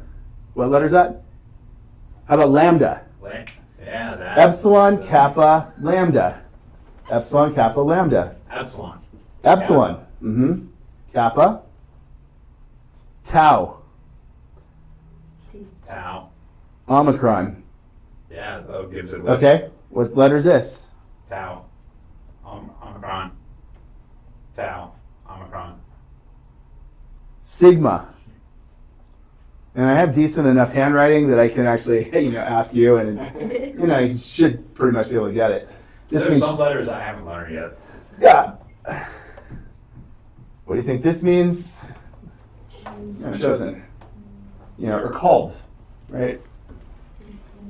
Us. All right. Okay, so we tried to do this like in one go in that chart, and that was a bit much. So let's break this down a little bit more. So again, this is what they call the first declension. You don't need to. You should know that this is first declension, but that's not important. The important thing is that you know how to recognize the meaning of these words in this pattern. So again, we have the case, and remember there's 4 cases. So nominative, genitive, dative, accusative. All right, let's try it one more time. Nominative, genitive, dative, accusative. Okay, praise. What part of speech is nominative normally? Subject. Subject. Okay. Eric, genitive. Possession. Possession or possessive, yeah. You'll find out later it can be other things. It can be a source. Okay. Dative, Mike.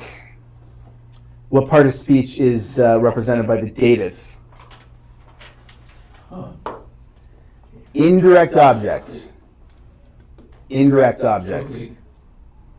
Yeah, that's some of this stuff we're just going to drill, right? And it's just, you're going to do some of it on your own, and you're going to do some exercises, and you're going to do a quiz, and you'll eventually get it. All right, everybody. Okay, so then let's finish it. So accusative. What part of speech is the accusative? Tommy. Direct object. Direct object. You got it. All right. So once again, nominative, genitive, dative, accusative. Okay, let's hear it. Nominative, genitive, dative, accusative. Okay, nominative, Ben, is? Subject. All right. Eric, genitive. Possessive. Possessive. Praise, dative. Indirect object. Mike, accusative. Direct. Direct. All right. Well, you're making more progress than you think, actually, because this is, again, like some of the hardest stuff you're going to have to slog through, but you have to be able to pull all this stuff in, right? All right. So 4 cases. How many cases, Tommy? 4 cases. What are the cases? Nominative, genitive, dative, accusative. Perfect. Just so. Okay. The article. Now, I told you the first week that there's 24 forms of the article, and that sounds like really intimidating. But what do you notice about the article that makes it easy to recognize? Follows the. Vowels? You have to tell us more than that, Or Eric. follows the case of the word it modifies. That's right. What do you notice? It's in the same case ending. Okay, but tell me more. Tell me more about the vowels. Praise. What can you notice about the vowels of the article? The accents are in the, well, except for the nominal. Well, they don't all have accents, so I know okay. the thing, the Yeah. first thing. Well, what is the vowel? Eta, right? Okay, so you can notice that they all have, in the singular, it's all eta, right? In the plural, it's In the plural, it's God made it that way. All right, but hey, listen, one thing at a time. Hey, the article in the singular. What's the vowel that's in common? Eta. Okay, and for everything except for the nominative, what is the first letter? Oh, tau. tau. Tau, right? Okay, so there are some patterns here, right? It's not that hard, and you'll get used to them as you see them, because the article appears tens of thousands of times in the New Testament. All right, so you'll pick it up. All right, and then that's all. That's all the singular. Actually, let's go through it one more time. So, no, I don't want to do it without the stem. We'll come back to it when we have the stem on. So the plural. Again, there are patterns here. They all begin with, except for the nominative, they all begin with the letter tau, right? All right, so high, tone, tice, toss, nominative, genitive, dative, accusative, all right? So everybody together again. Hey, phone. And now you're going to, for the very first time, you're going to parse that for me. Should tell you, yeah, okay. Let's see. Praise, actually, can you, parse means to describe the grammar. So tell me what the case is. Tell me what the number is. All right? Like, what can you tell me? What can you tell me about it? Can you tell me how it functions in the sentence? That's the case, right? Whether it's singular or plural, that's the number, right? Which one for the one with the For the first one there that just popped up there. Hey phone. Yeah, hey phone is a nominative singular Okay. of subject. Yeah, nominative is the subject, right? Yeah. Okay, very good. Tes phones. Everybody say tes phones. Tastefulness. Okay, of the voice. Of the voice, or of a voice, right? Depending on, you'll see that sometimes there's a little bit of finesse in knowing whether to translate the article or not, but we'll get into that. Everybody say te phone, which is the dative form, right? So parse te phone for the case and for the number. Eric. Dative. Dative, singular. Boom. You got it. Oh, they also have an iota subscript, oftentimes in the dative, if that helps, right? And notice the correspondence, right? Te phone. There's iota subscript under eta in te, iota subscript under eta in phone, right? Okay. Let's try this. Okay, so, well, actually, let's do it one more time all together. Hey phone. Taste phones. Te phone. And Tommy, tain phonane. Tain phonane. Just say it. Oh. You don't need to spell it. Just say it. Tain phonane. Tain phonane. Okay. Eric, say this word in the dative singular. Oh, te phone. Aha, gotcha. Ben, what is the nominative singular of phone? Hey phone. A phone. Okay. All right. And now let's go to the plural. Everybody say hi phone. Hi phone. Ben, how are you going to translate that? The voices. The voices. Okay. So what case is it? Everybody all together, what case is it? Nominative. The nominative functions as the subject. Hi phone. Everybody say it. Hi phone. Tone phonon. Genitive plural. Genitive plural. Possessive. Genitive plural. Okay, tone phonon. One more time. Tone phonon. Dative. Tis phonice. Dative plural. Tis phonice. Everybody together. Tis phonice. All right, and then the accusative plural. Tas phonas. Tas phonas. Oh, word. So this would be the voices. Yeah, we should do the translation too. So nominative, the voices, subject, right? You've been having me sing the voices over and over and over and over. I'm gonna do mine. You can just start hearing them now, right? The voices, subjects, okay? Of the voices, right? Tone phonon. Tis phonice. 2 or 4 of the voices. You know, sometimes the translations aren't as helpful in the beginning, but they will be as you get into it. You'll see it. Tas phonas, the voices, but as the object. I hear the voices, right? You know, you could say nominative would be the voices talk to me. You know, so and you can go from there. So all together, hi phonai. Tone phonon. Tis phonice. Tas phonas. Okay. Nominative plural. Hi phonai. Genitive plural. Tone phonon. Dative plural. Tis phonice. Accusative plural. Tas phonas. Okay. Nominative plural. Hi phonai. Come on with me. Genitive, plural, tone phonon. Dative, plural, tis phonice. Accusative, plural, tas phonas. Okay. Nominative plural, hyphenai. Genitive plural, tone phonon. Dative plural, tais phonais. Accusative plural, tas phonas. Okay. Translate hyphenai. Ben, go. Voices. Okay. Praise.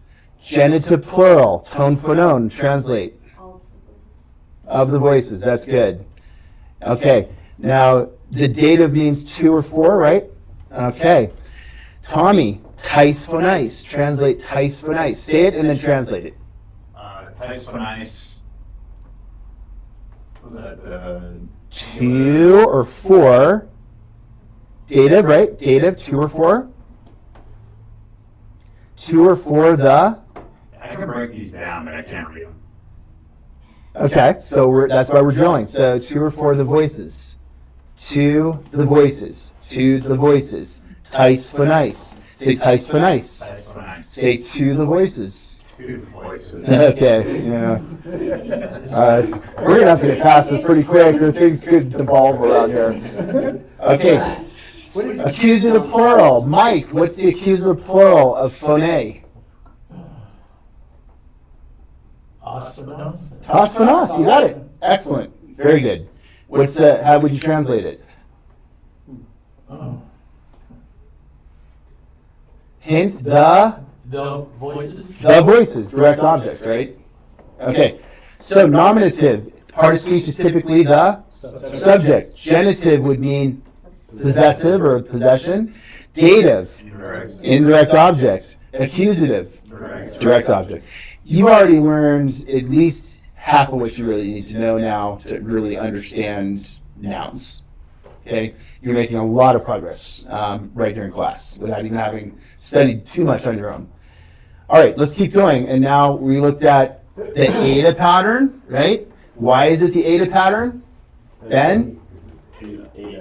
Because there's an eta, right, throughout the singular. All right, now we're going to look at the alpha pattern. Why is it the alpha pattern?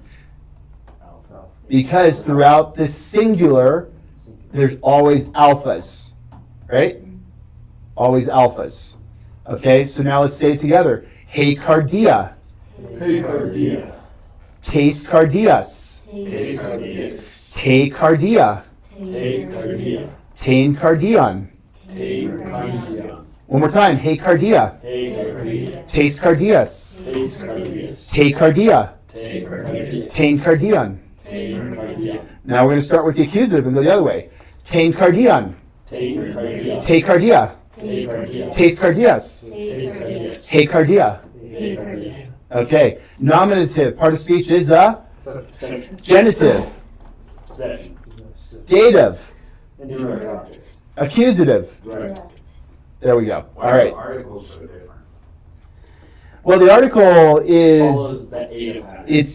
it doesn't change, and that's why you're learning this first, because even though there's a change in the ending, the vowel that's used, the article is still the same.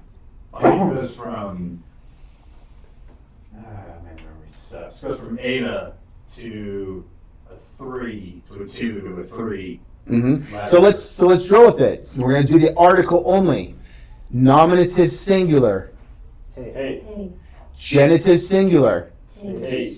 dative singular, Hey. accusative singular. Hey. Okay, all together. Nominative singular, hey. Genitive singular, taste. Dative singular, te. Accusative singular. Hey. There you go. All right. And Tommy, you'll learn to love those in Greek reading because it's a dead giveaway what you're translating. Even if the word gets complicated, if it has a definite article, the definite article will stay the same, and it's a wonderful tool later. Yeah, it's great guide for you. So is it the same for all patterns?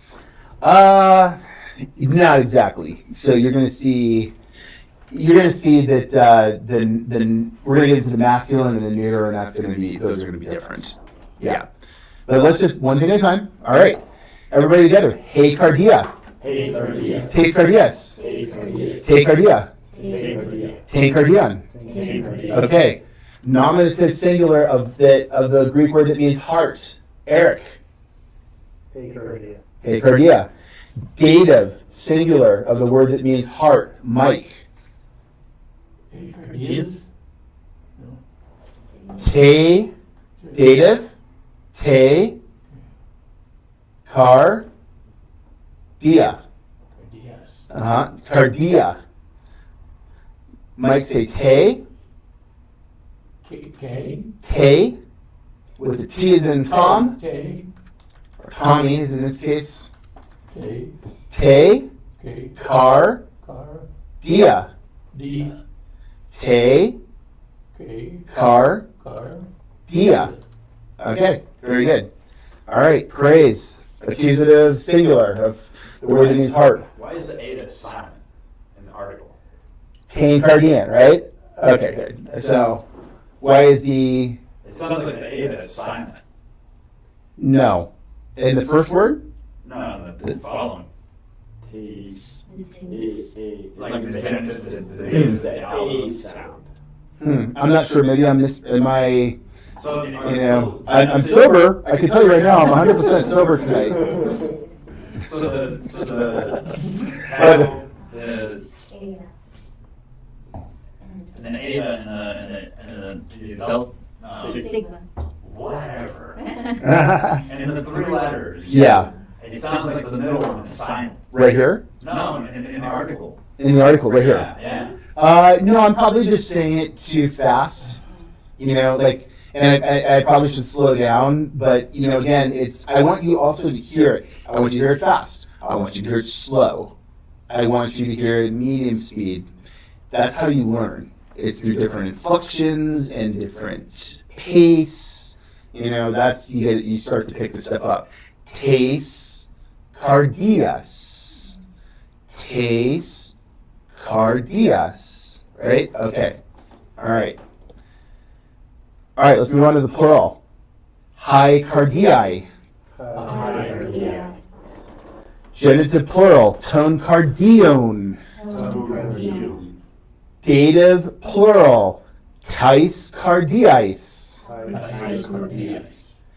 Accusative plural. Tas cardias. All right, very good. All right.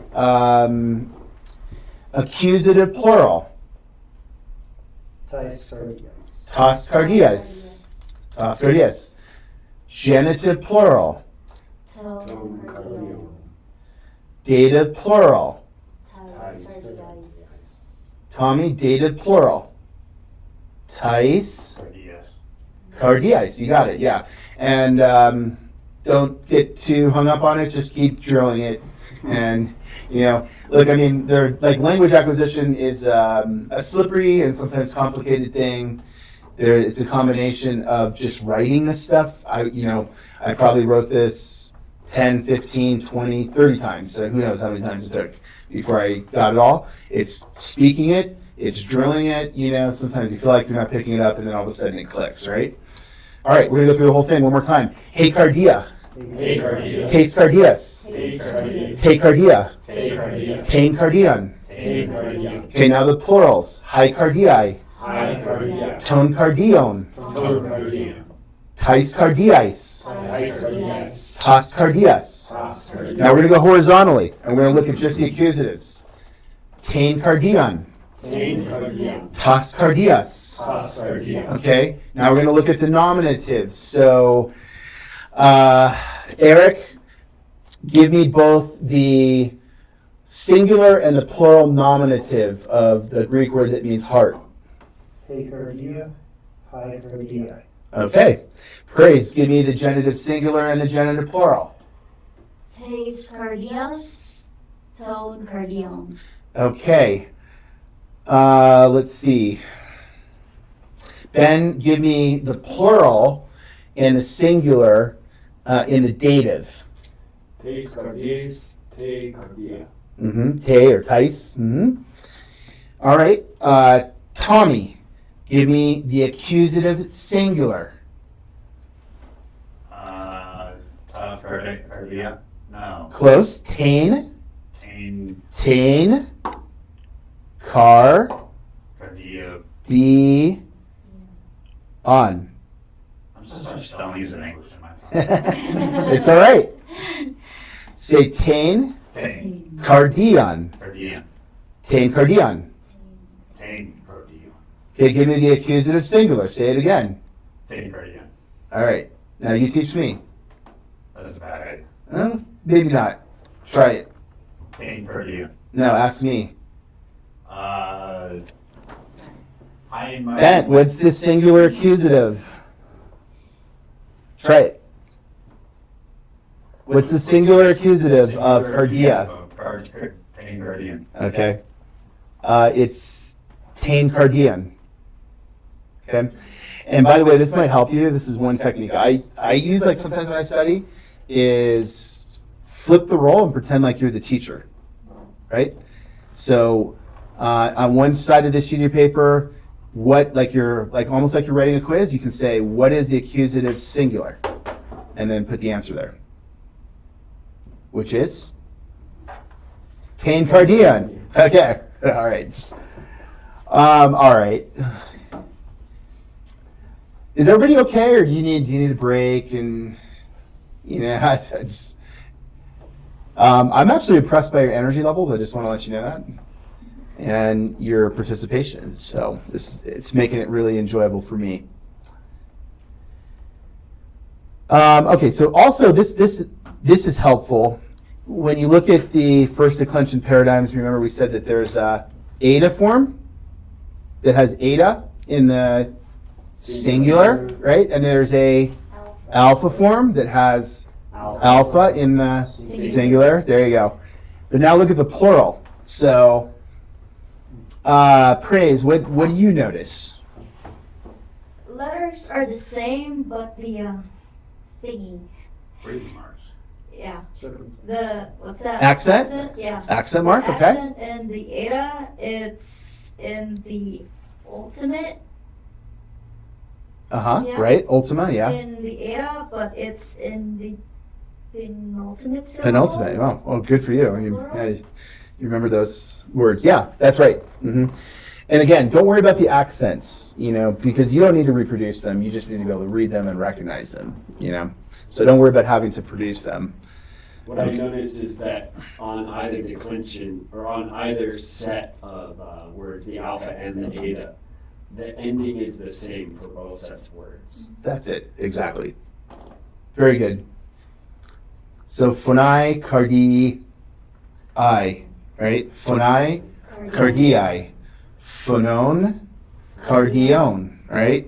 Phonais, cardiais. Phonos, cardios. So you can see they're actually very similar. You're not going to, and you'll very quickly be able to recognize that these are both, first declension nouns, in most instances, because in all the plurals, you see that they're the same, and then in the singular, it's just a difference between the eta and the alpha. Yeah, there you go. All right. Dr. Ben. Apprentice Tommy. Oh my goodness. Yeah, I spent the whole week learning the alphabet. And then my wife sits down next to me last night. Okay. So I was thinking about this. Don't even, stop right there. Stop right there.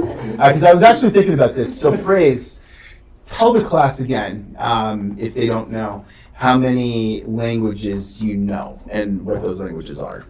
In the Philippines, we basically know two, our native language. What are those languages? Since I live in the South, it's Cebuano or Bisaya. And then all of us naturally learn English early on. And then, of course, you have an official language, which is Tagalog or Filipino. So I basically know three already. Do you know a little bit of Spanish also? Yes. Okay, so you basically already know kind of like 4 languages. So let me explain something now. The second language, Tommy, how many languages do you know? 1. Yeah, I knew that already. You know, Tommy? You know how I did that, Tommy? So when I started taking Greek, I only knew half. I feel like I didn't know English. You know, I'm being serious. Listen. I'm being serious. You know, as you get older, it gets a little harder to learn languages. But you can see that Mike is picking up on these languages. Oh, sorry, Mike. Hey, we're both going into the same place, and it's not Don't younger. brag on me yet. So Mike knows a little bit of German and some Spanish and French. some French. Okay, so Mike, other things equal, is going to pick up Greek a little bit faster than somebody else who hasn't learned a second language. Okay, that's why it's really important here in the beginning. Like, don't be discouraged. It takes a little bit of time, but then once that part of your brain activates for a second language, you're going to start learning very quickly. You'd be surprised, how quickly you start to pick it up. But it's sort of like, I remember when I went back to seminary and I sat in class and I hadn't been in the classroom for several years. Not even a language, just any kind of learning. And it's just like, it felt like somebody took a vice to my brain and then started twisting it, because I just hadn't used those figurative study muscles, right? And it's the same way with language. You'll start to pick up on it as the quarter goes on, and as the year goes on, you'll start to pick up on things a lot faster. When I took Greek first, English did make no sense to me prior to that. I was severely dyslexic, and English never made sense. I took Greek, and when Greek finally did click, English clicked for the first time. And English made more sense. And now my English is better because I took Greek, because that makes sense. Yeah. But Greek really, but like he said, once it clicks, it really helps. And so, but for me, that was a very long time ago, which is why I'm retaining Greek. Yeah. There is a part of your brain that gets exercised when you learn a second language.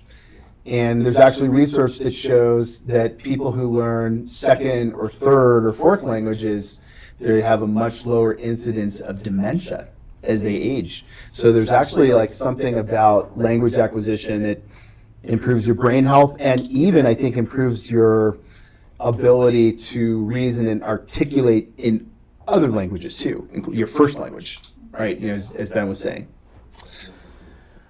Okay, let's see. What are we doing here?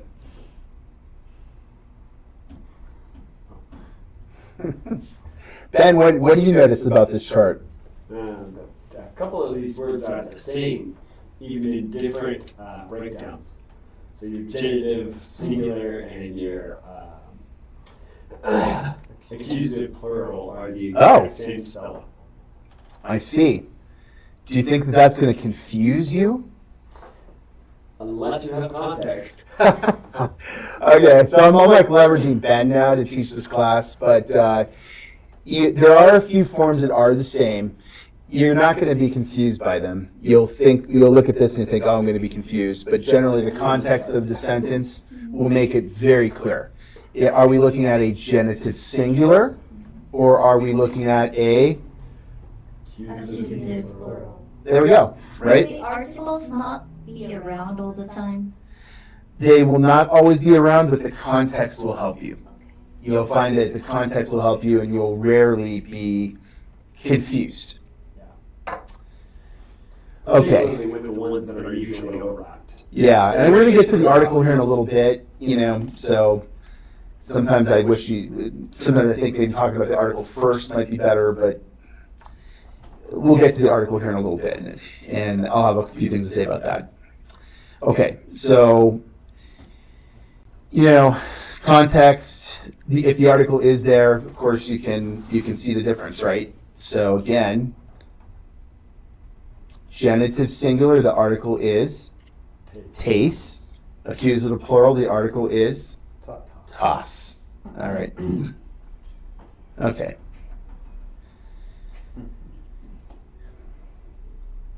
Okay. Now let's get into the article. Now in English we have two articles. Three, if you will, but really an is just a phonetic variant of a. So you have a boy, an apple. Greek has no indefinite article. So this is surprising for people who learn Greek sometimes. When you see the word phonane, it's often, not always, but often going to be just translated a voice. Okay, if you see, this is where at this point I would have put the article in here. Oh no, we'll get to the definite article. So let's look at this. Hora which is, you want to guess what that word means? Time. Hour or time.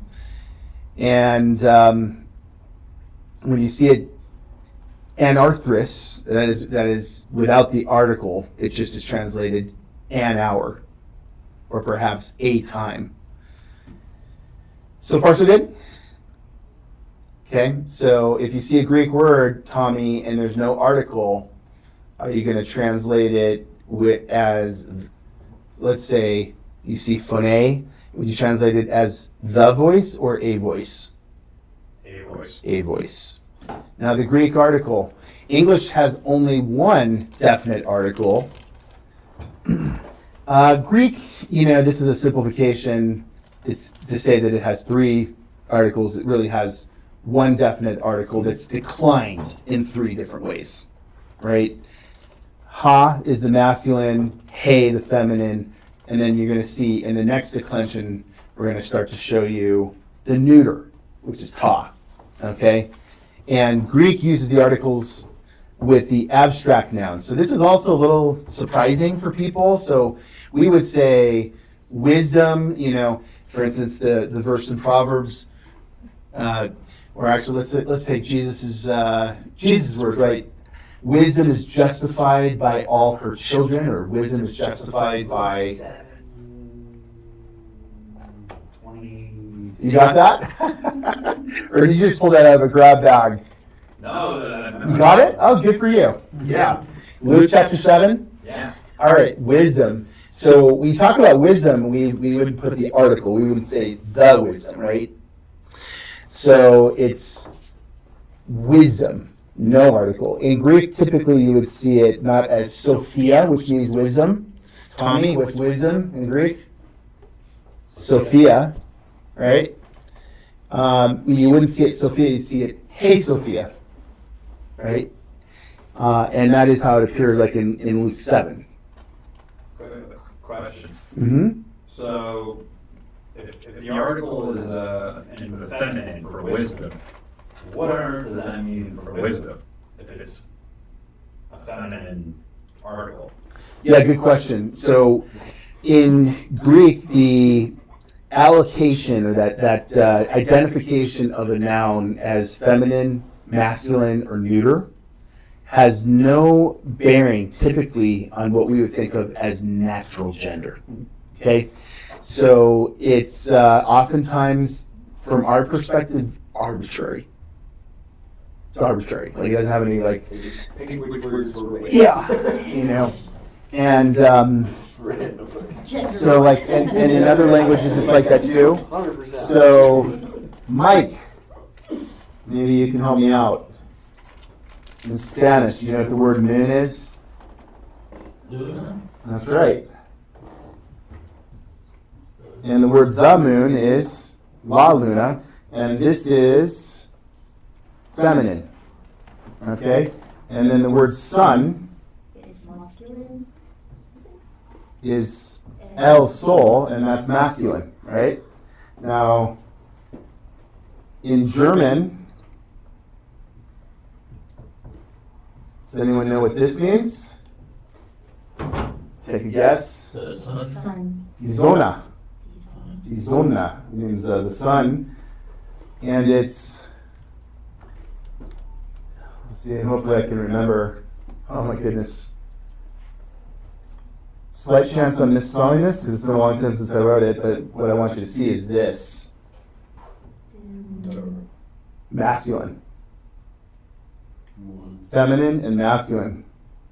Right? So there's no relationship between the natural order, no relationship between the natural order and the gender. It's arbitrary. So in Spanish, it's one Grammatical gender has no relationship. That's no obvious relationship to the physical world. Then what is the point of it? It's part of the deep structure of language that we can't fully rationalize. It is what it is. You just point an object, that's And it expresses. So the linguistic theory is, you have something called like the deep structure, or the deep grammar of a language, and then on the surface level, it expresses itself differently in different languages, which is clear, right? So here, in Greek, it happens to be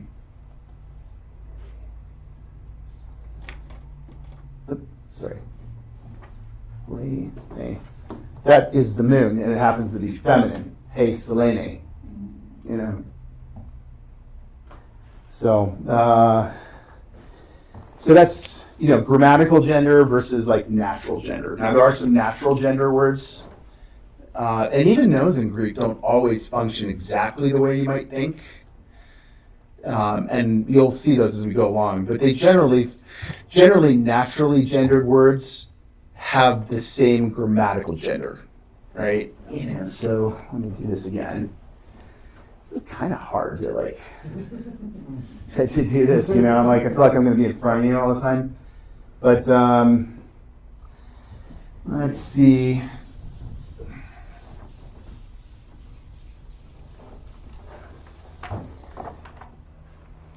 So you have, I don't know if this has been part of your vocabulary yet. I don't think it is. Ha-adelphos. Everybody say ha-adelphos. Ha-adelphos. And he-adelphe. He-adelphe. Mm-hmm. Masculine. The brother. And the brother. The sister.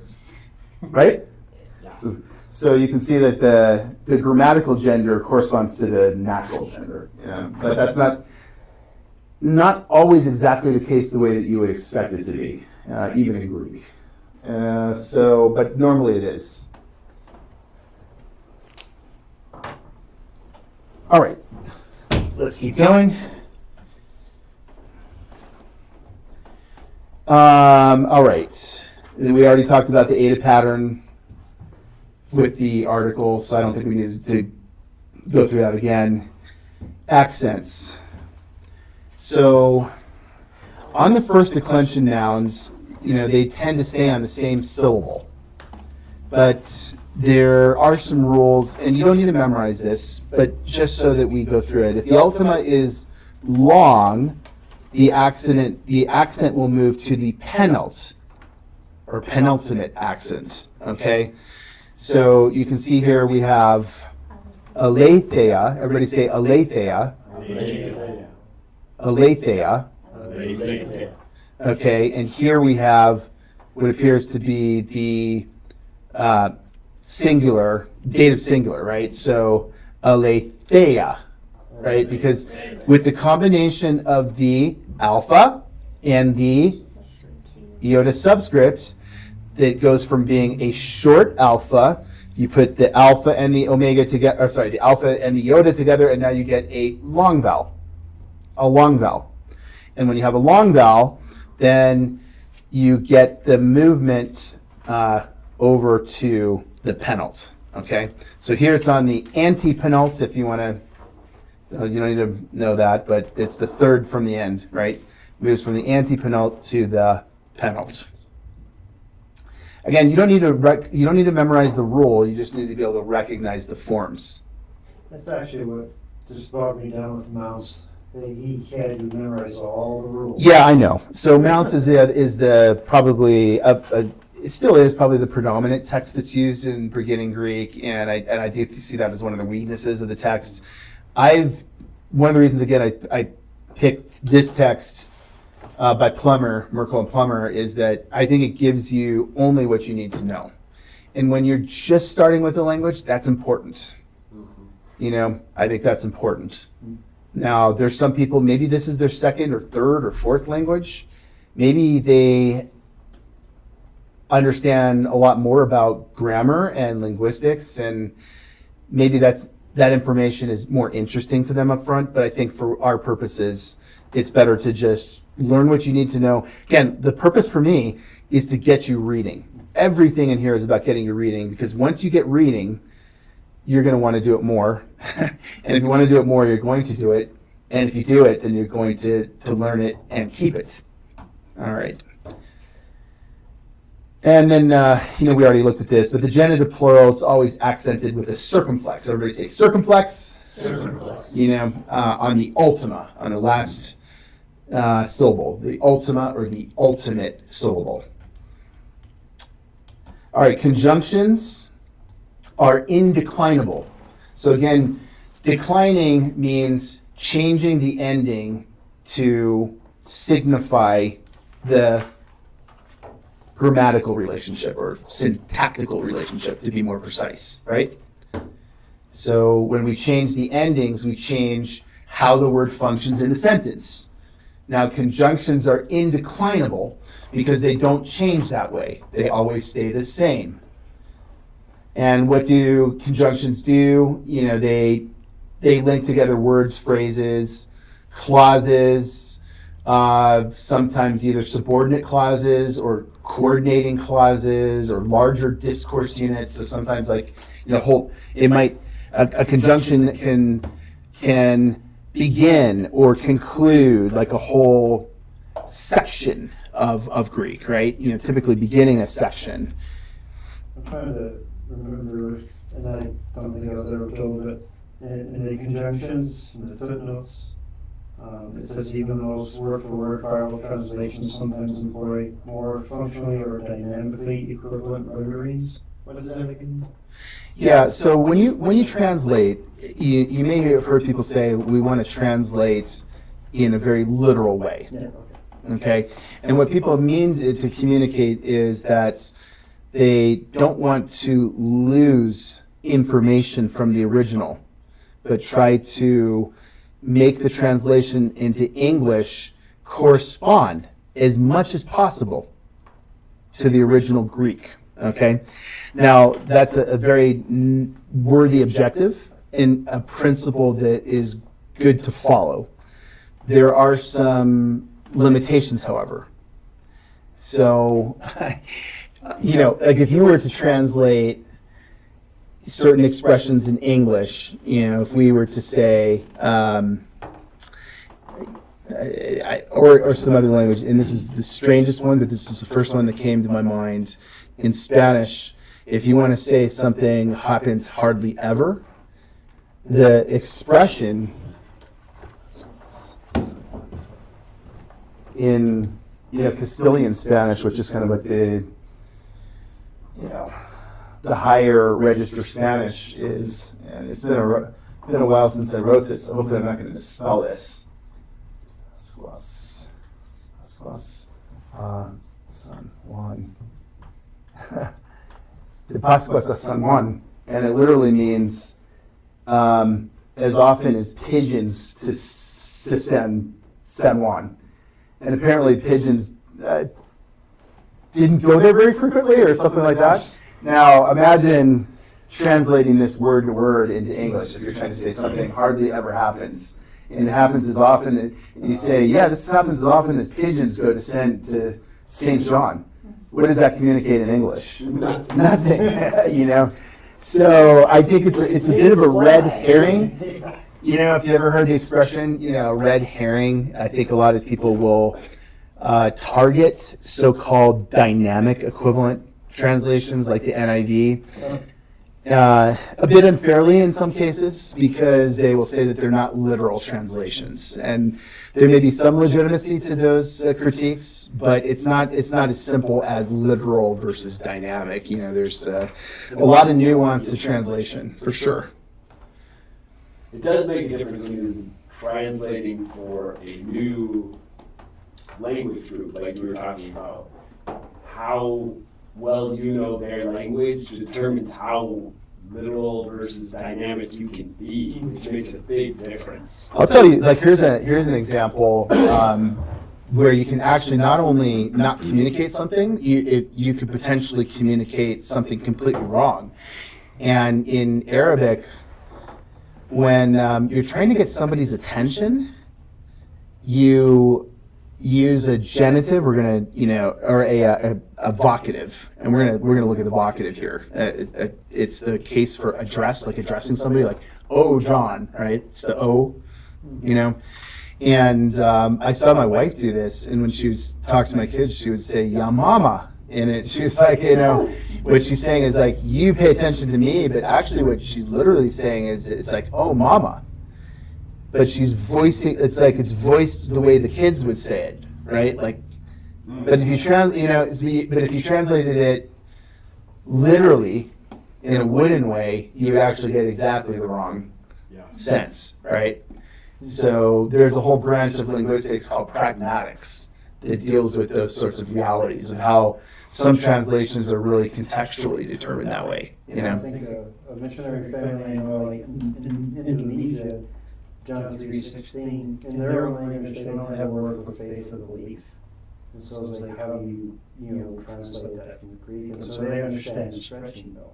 So it's like he stretches himself on Jesus Christ when that occurs. Yeah.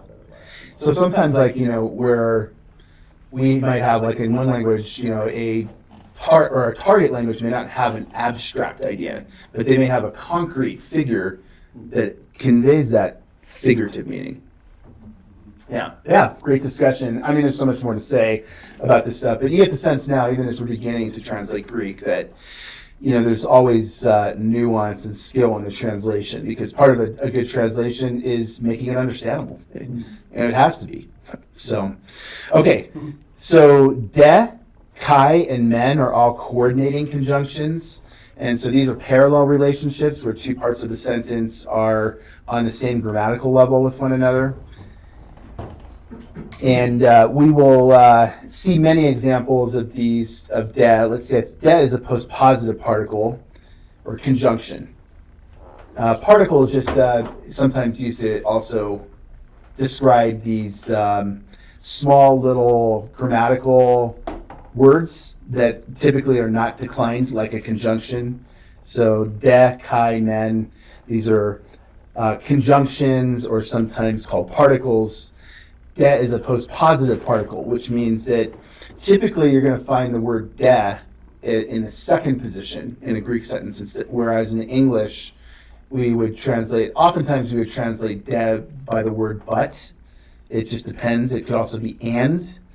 There could be what they call concessive force, would be like more like but or and. But in English, oftentimes we'll put that first in a sentence, but in Greek it typically is second, and sometimes it's even third or fourth.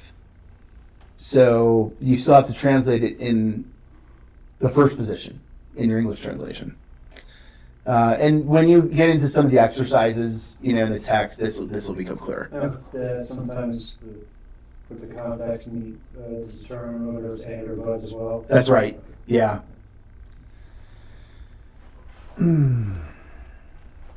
Okay, so parsing, as we said, is Merkel uses this, and Plummer say, tell me everything you know about it. That's kind of broad. So what is everything you know about it in terms of what is the gender, the case, the number, the lexical form. The lexical form is what you would find. Like if you look this up in a dictionary, we already talked about, let's say, phone. Phone has 8 forms, right? Am I counting that right? Right? Because you have nominative, genitive, dative, accusative, and then both singular and plural. You don't find 8 entries in the lexicon. You find the lexical form. The lexical form is typically the nominative singular. Okay? Make sense, Tommy? Okay. Make sense, Mike? Yeah. Sorta? All right, let's look at an example. So, cardian. All right, so somebody parse cardian. Tell me, but partially, tell me the gender, case, and number. Who's going to do it?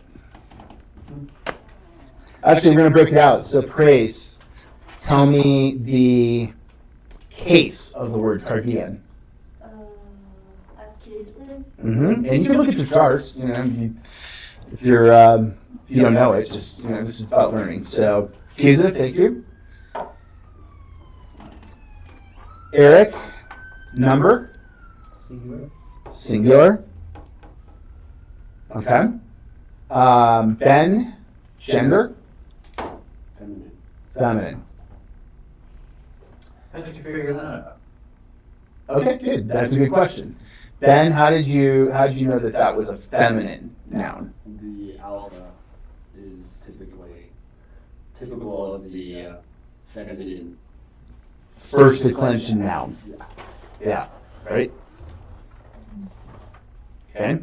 And if this had been an eta, you would have also known that that's a noun. Okay.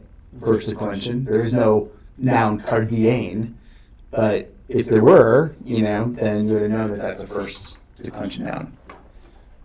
All right. How did you know the case, Praise? You memorized it. You looked in the chart. So, unfortunately, Tommy, you just have to know, right? So again over here, this is accusative. Yeah. And you can see it's eta, noon, and then this was probably easier because this is one of the paradigm nouns we're studying. So, might have already kind of just had this, recognized it without really kind of breaking it down just by sight. But you can see it has the same sort of breakdown, except instead of the eta, it has the alpha. Yeah. All right, so the lexical form is going to be the nominative singular, feminine, accusative, singular, and the translation, a heart, right? Okay, you made a lot of progress in one class. You guys now are generally picking up letters, Greek letters. Many of you are reading Greek words, and you have a growing understanding and mastery of the declensions of the first declension nouns. Okay, and once you go home and you're gonna practice again and write them out, and then you do it about 5 or 10 times, and it's gonna stick. All right, so let's look at some vocabulary. Oh, so it was actually for this week, adelphos. Everybody, adelphos. Adelphos, okay. And, lots like words in English like Philadelphia. That's right. Anthropos. Or in classical would be anthropos. Anthropos, so a man, could be a human being, could be a person, and it also has the meaning of husband. And how are you going to know that? By the context. Whether it's it seems like it is, but once you look at it in most contexts, it'll talk about a wife and her anthropos, and you're going to know that that's a wife and her husband, right? So we see that in words like anthropology, and then theos. Words like theology.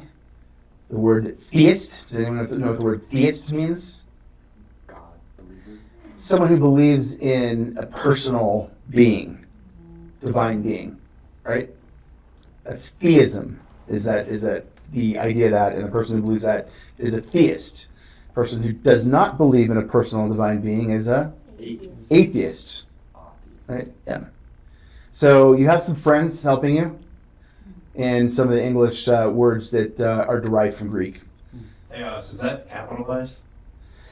Good question. So, we were talking about this a little bit last week, and we said that capitalization was, again, it depends on, if you look at the top right there, so that would have been a magical text, and everything would be in all caps. So it's like, nowadays it's like they're shouting at you, But and again, this is just convention. And you don't need to memorize this because you'll pick this up just by reading. But you'll notice that at the beginning of a paragraph, you're going to see a capital letter. Most personal names are capitalized. And when there's direct quotation, direct discourse, you'll see that the first word, John said that, and then the next word will be capitalized. Don't worry about it. You'll pick that. I think there's some things in Greek you'll just pick up by reading and learning. Like I had to think about that, and it'd been such a long time since I had taught or sat in a first year Greek class. I had to think about when does a minuscule text use a capital letter, right? Just like if I asked you, I could ask you questions about English grammar. Some of you would answer them very readily. Some of you might struggle, but you all know English, right? Okay. Cosmos, world, or universe. So and you see this even in different languages, different nuances brought out. A cosmonaut, someone who's navigating the universe. An astronaut, we would say in English. Russian has it as cosmonaut. World, probably the most typical sense of the word cosmos. Again, you'll know from the context what the translation is. And then one that is interesting, it has the sense of adornment. Like kosmeo is the verb that means to adorn or to decorate even, you might say, perhaps. And that's this. We get from that sense we get the word cosmetics, right? So again, you'll notice a lot of these you'll think, wow, there's a lot of different definitions. When you see them actually in context, it's usually very clear. Yeah. What word did Mounts use for all of the declensions? I was trying to remember. For the declensions? The loose. Oh, luo is Luo. like your that. So when we get into verbs, that's and Just for fun, we would say destroy. yeah. So don't worry about that right now. When we get into, there's a paradigm verb that's used in almost all the grammars for verbs. Luo, which means to destroy. Okay, kurios. Now this is an interesting one, and I'll tell you what. This is one of the ones that is makes you think, actually. So a lot of these, it's very clear what the translation is. There's a few cases in the New Testament, for instance, the passage or the pericope of the women after the resurrection when they're speaking to the gardener, and initially I think it's Mary says, Kyrie, says Lord, and actually at the beginning it should be Sir. She thinks she's speaking to someone human. Says, Sir, where have you laid him? Where have you laid the body of Jesus? Then later she realizes it is Jesus, and she says Kyrios again, but she means it in a different sense, right? So it's sort of a play on words. It's the same word, but has two different senses to it. And so at the end of the Gospels, you see these transformations of people's theology about Jesus, where some of them still saw him as Kyrios, Sir, but then it becomes clear that now they see him as Kyrios. After Jesus' resurrection, they see him as Kyrios, the risen Lord, right? But again, you're probably not going to be confused by those things because the context will give it away. All right, almost done here. So logos. This is logos. You can actually look at any Greek grammar.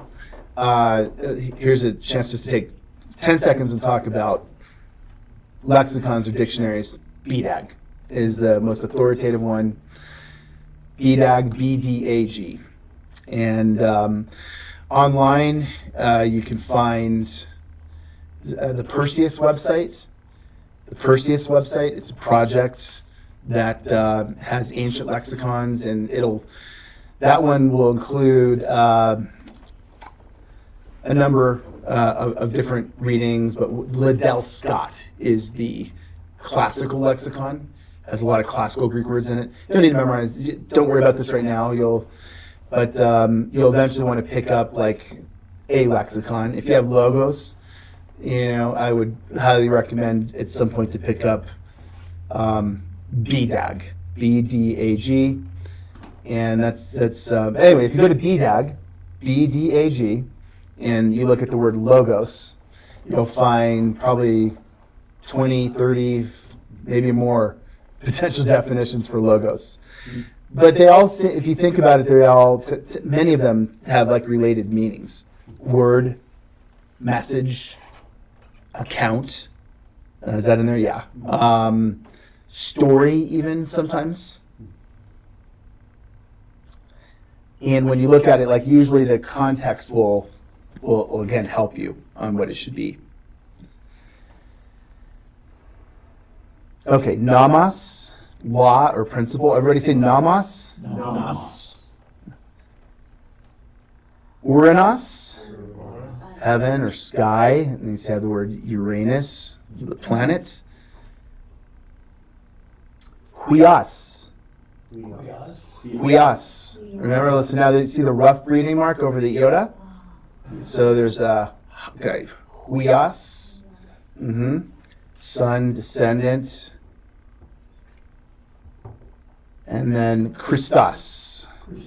Christos, Christ, Messiah, anointed one. Okay, let's see. Ergon. You're now going to start to see your very first. We're going to talk about these next week, but this is, you can tell by this article that it is the neuter. That's right. Ergon. Ergon. That where Aragon came from? No, like Aragon, the region in Spain. It's Aragon. It's actually from a different root. Yeah. Well, use your imagination, because whoever wrote that was Tolkien, right? Yeah, he used his. Yeah. Evangelion. Evangelion. Tommy. Evangelion. Evangelion. Okay. Evangelion. Good news, the gospel. And we get the words like evangelistic, evangelical, or in older English, the evangel. It's an older word for like the gospel. Tahiron. Tahiron. Hiron, I should say. Actually, I mispronounced that. Did you catch that?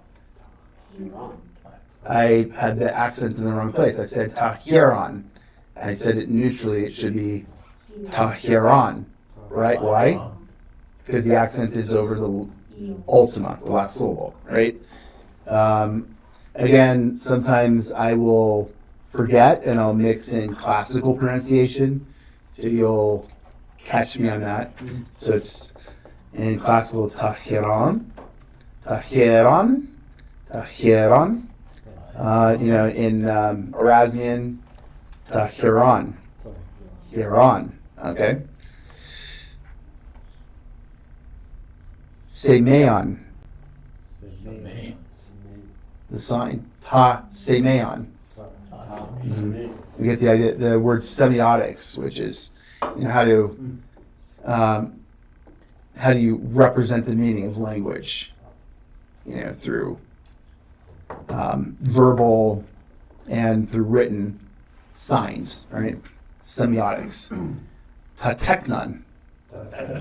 Child, son, descendant.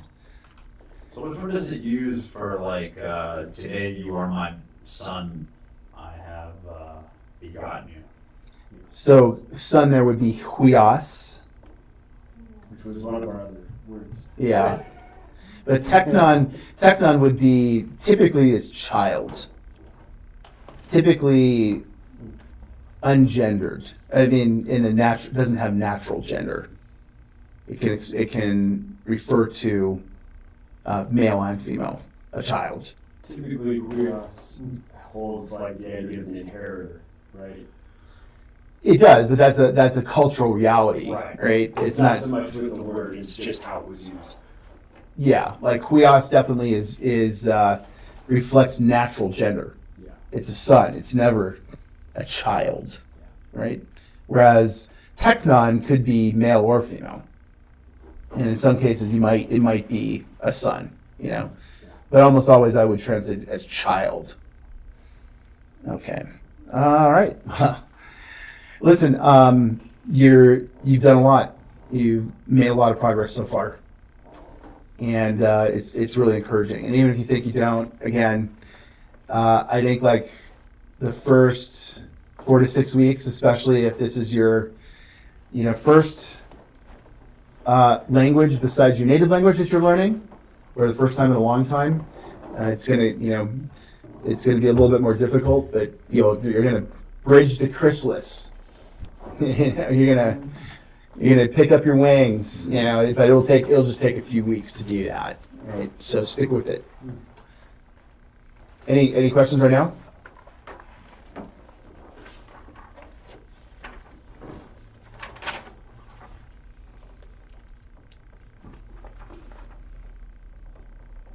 No questions? Is this going to be posted on that? Was the first declension summary chart? That's the one that I'm wanting. Okay, yeah. And that's not in the, so again, so Merkle and Plummer's, I didn't mention this earlier, but their PowerPoints, their presentations, are linked on that B&H page that I showed you. I didn't call that out, but it's there. But you'll notice that my slides are different. I sometimes add some things or add things to slides or add a few things from them. That particular slide is not in there, so I'm going to add that. Each week I'm going to take my slides and I will link to them on the Slack channel.